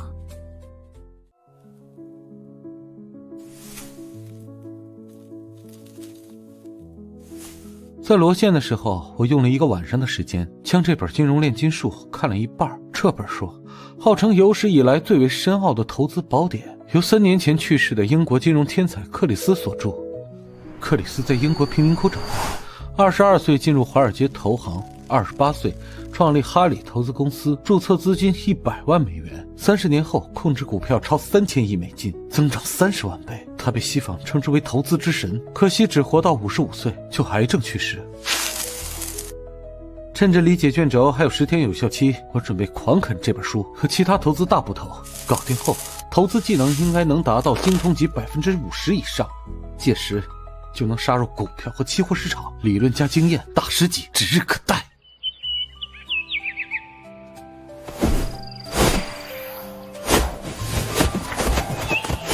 小周啊，我练了3天太极13式，现在这后背上长了10多个又硬又红的痘痘，我这是不是正在排毒啊？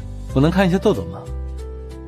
这的确是在排毒，只要坚持下去，不出1周，这些情况都会消失。诸位老爷子，你们这些天应该练了很多遍吧？何止啊，我是早上晚上各练1个多小时，少说也得上100遍了。哎，你别说呀，这太极13式的效果真是不错。赵老，过犹不及，对于您这样的年龄，只需要每天打1个小时就行了。若是练得太多，时间一长，骨骼关节必然会出问题啊。小周啊，我打1遍太极13式，你能不能帮我看看？按理说我这2天也练了很长时间，我咋就没这个排毒反应呢？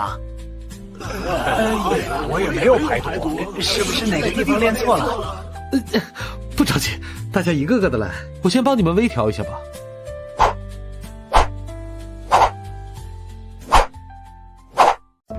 明天上午9点，保罗·卡尔就到你们学校授课了。你到底能不能给我弄到1张票？放心吧，我已经找到愿意卖票的同学了，开价3000块，你给我6000就行了。人家要3000，你这个2道贩子直接给我涨了1倍。我觉得你不该叫周青，应该直接叫周扒皮才对。只要你给钱，周扒皮就周扒皮。哥，你为什么要来看保罗·卡尔的演讲？他是芯片方面的专家，跟你有什么关系啊？我将来要找科技公司，必然会用到芯片。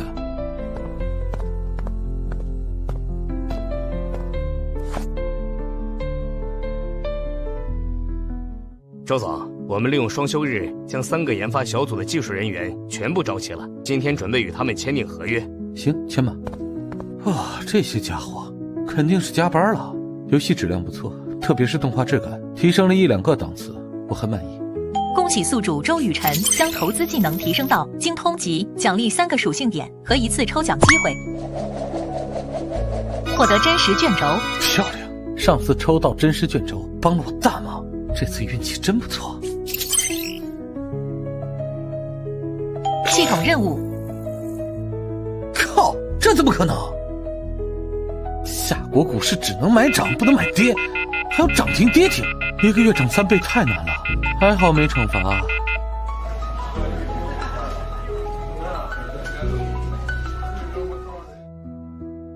怎么了？那个卖票的家伙把价格从3000元提到了8000元，气死我了！很多半导体和科技行业的大佬要来听演讲，学生们想表现自己，争取就业机会。别生气了，我给你16000元好处费。这还差不多。沈司长、戴教授，快请进！欢迎2位领导来视察工作。叫声叔叔阿姨就这么难吗？行，那我以后就改口了。小月月，外公外婆来了。外公外婆，宝贝儿，我怎么感觉你胖了好多呀？那是因为爸爸做饭太好吃了，小月月每次都能吃好多好多。那我问你一个问题，是外婆做饭好吃，还是爸爸做饭好吃啊？都好吃。叔叔阿姨你们好，我是周晴。小晴你好，静云呢跟我提起过你。哥，你陪叔叔阿姨说话，我去泡茶。别麻烦了，白开水就行。赵老，您儿子这么早就到了？没有，我是想告诉你啊，他这2天去燕都出差。没关系，等他什么时候到了，您给我打个电话就行，我随叫随到。好。沈叔，您认不认识一个叫赵胜国的老人？我觉得他应该是从云海军区退休的一位老将军。你怎么跟他认识的？我每天早上都会在小区的广场上练拳，他和一群老爷子在一旁打太极。这老爷子对功夫挺感兴趣，一来二去我们就认识了。你刚刚说到他儿子，这是什么意思？这几天我把一种养生的功夫太极13式传给了他和那些老爷子，赵老觉得效果很好，就请我今晚去他家里教他儿子。结果他儿子跑去燕都开会，那我们只好另约时间了。老沈，这位姓赵的老爷子是谁呀？赵延江。难怪赵老始终对自己的身份保密呢。你已经知道了赵老的身份，那你以后说话最好注意点没什么好注意的。赵老脾气火爆，眼睛里不揉沙子，我若是在他面前过于拘谨，反而会惹他不高兴。没错，问题在于你还能做到这一点吗？无欲则刚。爸爸，我想去玩滑梯。外公外婆陪你去玩滑梯好不好啊？好。哎呀，天大地大，我们小月月最大，走，去玩滑梯。周晴啊，谢谢你这2天对小月月的悉心照顾。阿姨，我是小月月的亲姑姑，这本来就是我应该做的。小月月的爷爷奶奶很了不起。老沈啊，静云与小周走到一起，会不会对你产生不好的影响啊？肯定会有，但是微不足道。那就好。赵老，我知道您的身份了，您是原云海军区的中将司令员。知道了我的身份之后，是不是有些拘谨呀？有点，毕竟您是夏国最牛叉的人物之一啊。可我怎么感觉你好像没什么变化呀？变化主要是在心里。赵老，您之前说过欠了我一个人情，若加上太极13式，算起来您应该是欠我2个人情了。小周，你到底想说什么？我想求您帮我一个忙。什么忙？如果有一天我要结婚，您来做我的证婚人。你不是有女儿了吗？有女儿不代表有老婆。说来听听。你一个堂堂将军，怎么也这么八卦？既然你让我做证婚人，那我是不是应该知道你的事儿啊？您的意思是答应了？也就是说，你现在跟孩子的妈妈连男女朋友都不是？我这不是打算追求她吗？光用嘴说有什么用？你必须付诸于行动。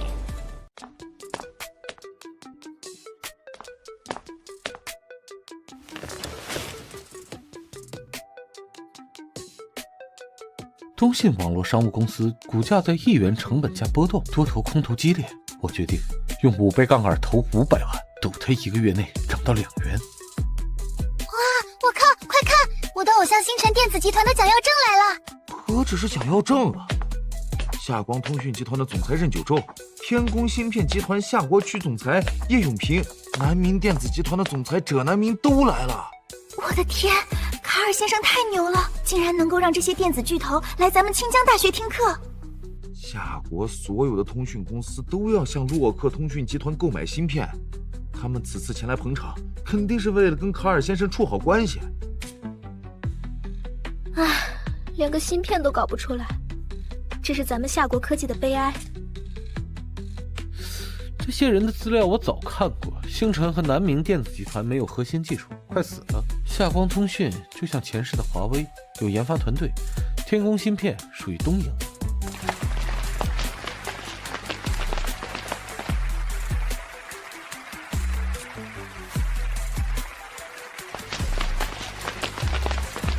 保罗·卡尔外表帅气儒雅，面由心生，是个学者，不是商人。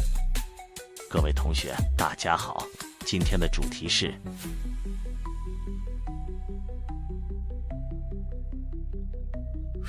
他的预测很准，前世芯片从24纳米发展到3纳米，几乎达到物理极限。我的分享就到这里，谢谢大家。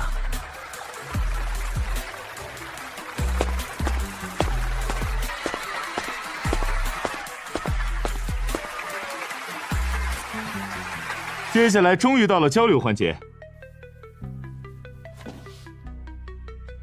我好像看到了自己写的书啊。请这位同学第一个提问。Mr. Carr, you're my idol. Before I sing questions, can you give me a knowledge graph? 可以，你的英语说得很好，上来吧。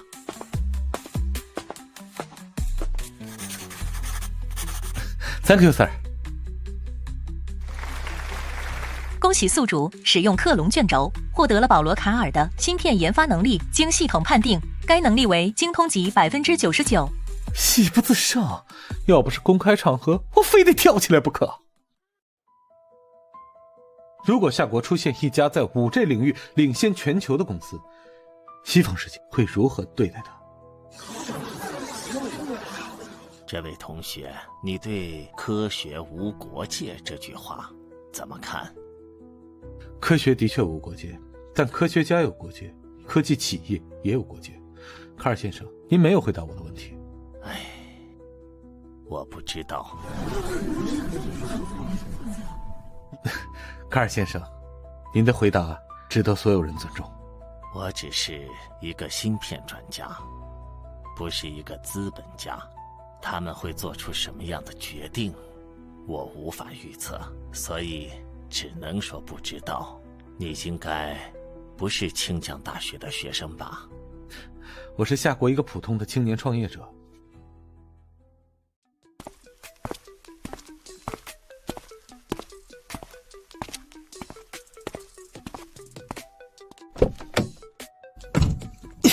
今天绝对是我的幸运日，芯片研发技能达到了精通级99%，最多2个月，我就能成为全球最牛的芯片研发大师。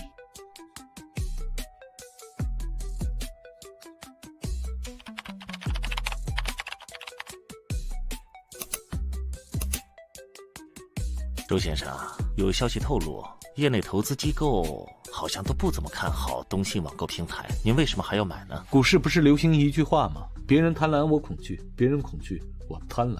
我觉得东信网购平台所采用的这种 B2B 模式非常符合夏国的现状，成功的可能性极大。你有多大的把握？我连1%的把握都没有。对于我来说，这是一场豪赌，赢了我能赚得盆满钵满，输了3000万将会一分不剩。您最好慎重考虑一下。明白了，我会少买一些。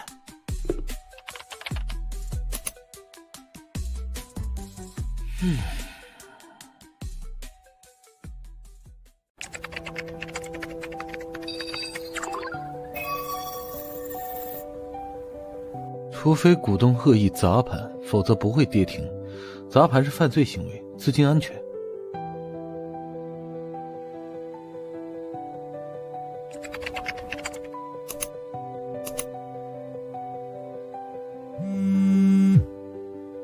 周先生，我投了200万，担心会打水漂啊。别急，再等等。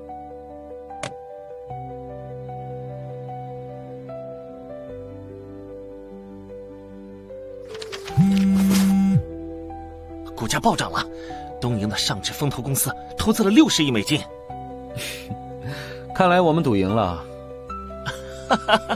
我们赢大了，股价会涨2-3倍，您真是股神呐！我若是赌神，这次就不仅仅是投3000万了。拿到巨额投资，上涨空间打开，预测至少3个涨停，他们无法阻挡东信暴涨。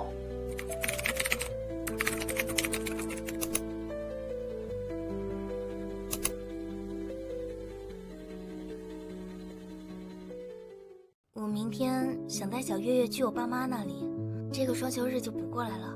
没问题。你要不要一起去啊？不去。为什么？他们来这里是看孩子，我去他们那里是未来女婿探望岳父岳母，必须得做好充足的准备才行。最起码也得等我创业成功才好去登门拜访。周雨辰，你是不是想多了？我刚刚的话是认真的。静云，这1个星期没见，说实话我真的挺想你的。然后呢？做我女朋友吧。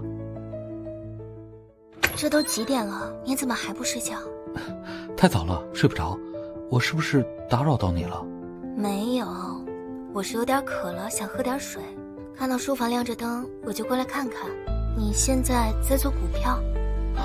我在大学学的是金融，碰到好机会我会进去赚点钱。那你遇到了几次啊？2次，一次是原油期货，这次是东信网络商务公司的股票。厉害。放心吧，等你嫁给了我，我保证永远不会让你缺钱花。做你的春秋大梦吧。爸爸，你做什么好吃的了？是你最爱的牛肉包，如果你再不过来吃，我可就都吃光了。妈妈，我们赶快去洗手，我要吃牛肉包。好。陈哥，水果大侠搞定了。你一晚上没睡觉？看到马上就要完成了，我们全组人员有点激动，所以大战了一个晚上，现在终于完成了。为什么要这么拼啊？陈哥，现在的就业压力非常大，您给我们开的薪酬几乎是业内最顶级的，我们主要是不想失去这份工作。你放心，不管这个游戏能不能成功，月晨公司都不会散。太好了，那我们是不是转正了？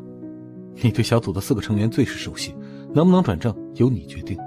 我觉得他们的工作能力、职业操守和工作态度都非常的棒，没有一个人拖后腿。那就全部转正。好了，锁门回家。你在外公外婆家的时候，我也没见你这么能吃。外婆做的菜不如爸爸做的好吃。宝贝儿，你可千万不要在你外婆面前说这话。爸爸，我没那么傻。外婆问我的时候，我说的是都好吃。聪明。你做的饭菜确实好吃，别说小月月了，就连我都有些挑嘴了。这不是事儿，我可以给你们俩做一辈子的菜。你能不要这么说话吗？挺不习惯的。那你考虑好了吗？没有。水果大侠国内版号先申请，再花钱搞定国外版号。灯塔国和欧盟有普通、普快、特快、超快级别。运营部建议别同时发布3个游戏，避免自己打自己，相隔一段时间发布一个，成功一个就能带火另外2个。好，各自去忙吧。4个涨停，收益涨了 75%， 扣除手续费净赚 91.3 亿。系统任务要求500万本金，1个月内赚到2000万。我投了4000万，本金超 91.6 亿就算完成。现在户头超 91.8 亿，系统怎么没反应？资金全在股市里，没提现就不算完成。恭喜玩家完成任务奖励大师级投资技能。恭喜玩家凭借自己的投资能力超额完成了任务，特奖励1次抽奖机会。停！系统商店里的技术太好了，瞬间掌握手机电池研发技术。原本计划做游戏公司攒钱收购芯片厂，现在有这技术，可以直接买电池厂，领先全球市场发财。发现了10多个 bug， 需要修复。无语，但不得不服你的能力。周总，好消息啊！我们拿到了水果大侠在灯塔国与欧盟的游戏版号，橙子平台最黑，要 40% 的分成和50万美金的保证金，其他2家稍好， 30% 的分成和30万欧元的保证金。申请超快版号的20万美元和10万欧元，按当前汇率总共支付1000万。游戏未上架就花1000万，也就我财大气粗，小公司根本付不起。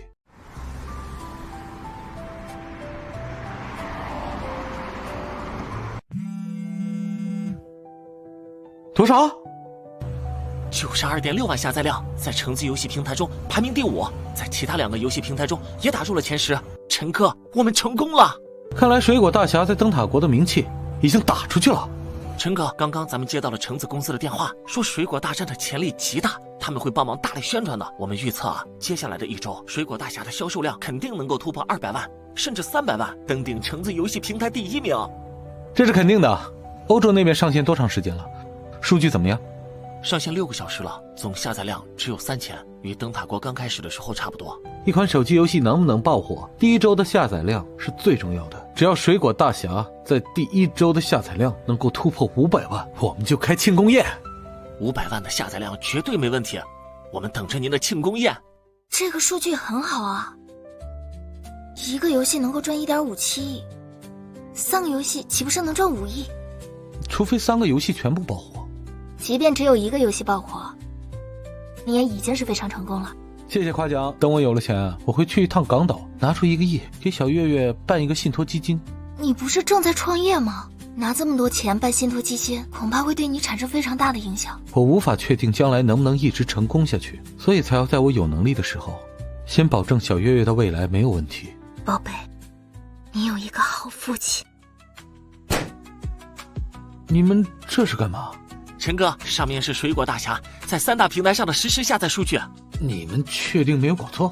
是橙子游戏平台给了咱们一个不错的推荐位，卓越游戏平台和海燕游戏平台看到后，也相继给了咱们一个不错的推荐位。他们不收钱？3家的价格相同，24小时免费，之后每天1万美金。这样吧，每3天卖24小时，今天卖橙子，明天卖卓越，后天卖海燕。陈哥，我们已经拿到水果大侠的国内版号了。我们的意思让水军在网上大肆宣传，增加曝光量。多少钱？差不多需要30万，时间是10天。那就办吧。你准备什么时候让水果大侠在夏国上架？3大游戏平台全都突破300万销售量的时候，我已经与3大游戏平台谈过了。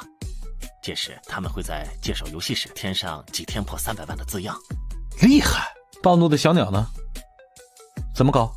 等到水果大侠的热度降下来后，我们再让暴怒的小鸟上架。人才啊！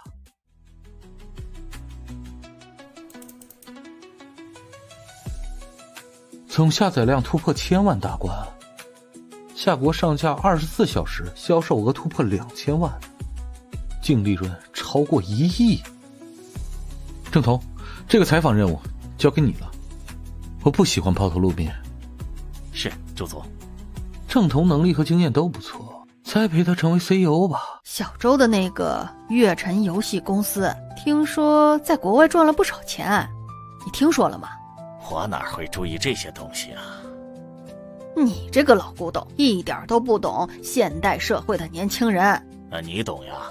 那当然。你知道有多少大学生在做与游戏相关的工作吗？100万人以上，未来3年可能会达到300万。去年云海市的政府报告显示啊，游戏产业的税收高达52亿，当时真的把我震惊到了。你刚刚逗我玩的是吧？我是真觉得游戏啊会消磨人的意志。小周做的是手机休闲游戏，那主要的目标群体是有手机的成年人。在不久的将来啊，我们会推出另一款手机游戏，名字叫《暴怒的小鸟》。想不到啊，这小子还真成气候了，应该赚了不少钱吧？听你的宝贝女儿说呀，周雨辰从这款游戏中啊，已经赚了2个多亿了。好家伙，他交税了吗？人家是税后。对了，小周打算去港岛给小月月弄一个高达1亿的信托基金。他为什么要这么做？小周给静云解释过了，他怕自己啊将来创业失败，想要趁着自己有钱，先给小月月存上1个亿。他这是不相信我们呀？难道我们将来会让小月月过不好啊？你能给小月月1个亿？不行，他们还不是法律上的妇女。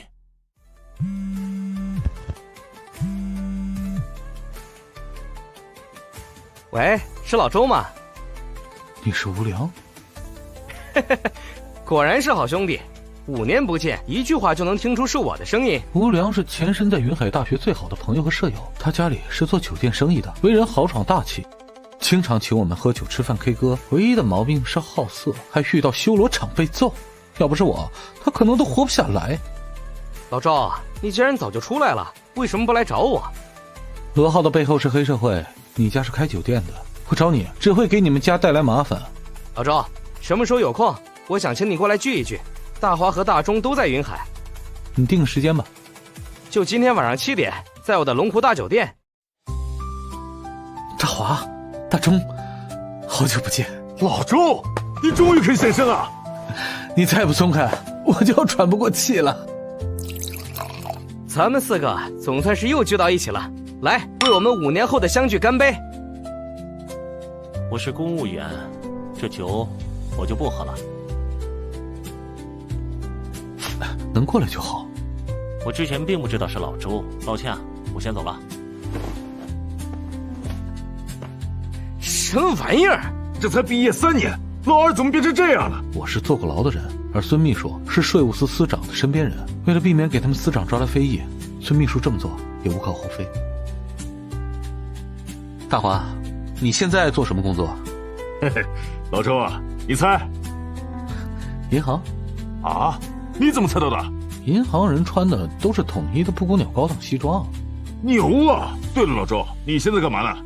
他做游戏研发，还玩股票和期货，我跟你说，这股票里的水可深得很，期货那就更不用说了。我在银行工作了3年，从股票和期货里面赔钱的见多了，赚钱的基本上没有。吴良，你才赔了200多万，已经算是很不错的了。那些赔光了家产，最后跳楼的，云海每年都得有10几20个呀。老赵，你是赔钱还是赚钱？可能是我运气不错，一直都是赚的。赚了多少？1个多亿吧。老周，不错嘛，5年不见，学会吹牛了。主要啊，这牛吹的一点水平都没有啊！你说个几十万、上百万，我们可能还相信；你说1个多亿，打死我们都不相信啊！不信拉倒。那个老周，你真的赚了1个多亿啊！我骗你们有糖吃吗？我靠，老周，你这是要成为股神的节奏呀！算了吧，前段时间我也买了原油，只是在原油价格升到40多美金的时候反向做空，这才赚了一些钱。说起来都是运气。别人是运气我相信，你说是运气我不信。当年上学的时候你就是科科第一，不到2年就学完了4年的课程，简直是学霸中的学霸。学霸靠运气赚了1个多亿，说什么我都不相信。老赵，以后带带我怎么样？还有我打算买房呢，这手里还差不少钱呢。差多少？我借给你。我靠啊，老周，你这话说出来，我他妈都要流出马尿来了。不过呀，咱们一起炒股买期货可以，这借钱嘛就算了。一旦借了你或者是吴良的钱，会让我觉得低你们一等，心理上过不去。明白。这样吧，等我发现了好机会，一定告诉你们。你们愿意跟就跟，不愿意跟就算了。必须跟，不相信别人，还能不相信你吗？是不是，大华？没错。没有回去？我怕你喝多了，就让小月月睡在了这里。看来是我杞人忧天了。不，我很高兴。你不要想多了。你考虑的怎么样了？考虑什么？做我女朋友啊！之前我问过你，你说要考虑一段时间。还在考虑之中。不着急，你慢慢考虑。感情这个东西，勉强不得。如果我没有选择你，你会怎么样？我会祝福你嫁得良人，幸福一生，然后用尽全力跟你打官司，争夺小月月的抚养权。为什么？我绝对不允许小月月和一个陌生的男人生活在一起，尤其是20岁以后。你未免把人想得太坏了。这个世界上最难把握的就是人心。小月月是我的命，哪怕1%的可能性都不行。我以前并没有打算结婚，直到你的出现，我才发现是自己错了。孩子需要一个父亲，雨辰，你是一个非常优秀的父亲。我也会成为一个非常优秀的丈夫。我相信，给我一点时间好吗？那你能不能跟小月月搬过来？我们可以试着朝夕相处一段时间。我还不是你女朋友呢，你就想让我跟你同居？朝夕相处才能培养感情啊！我要考虑一下。你们吃公家饭的是不是特别喜欢考虑一下？看够了吗？你幸亏是生在了现代，若是生在了古代，肯定是一个祸国殃民的大妖孽。老公，别这样，我的工作还没做完呢。你什么能做完啊？半小时之后。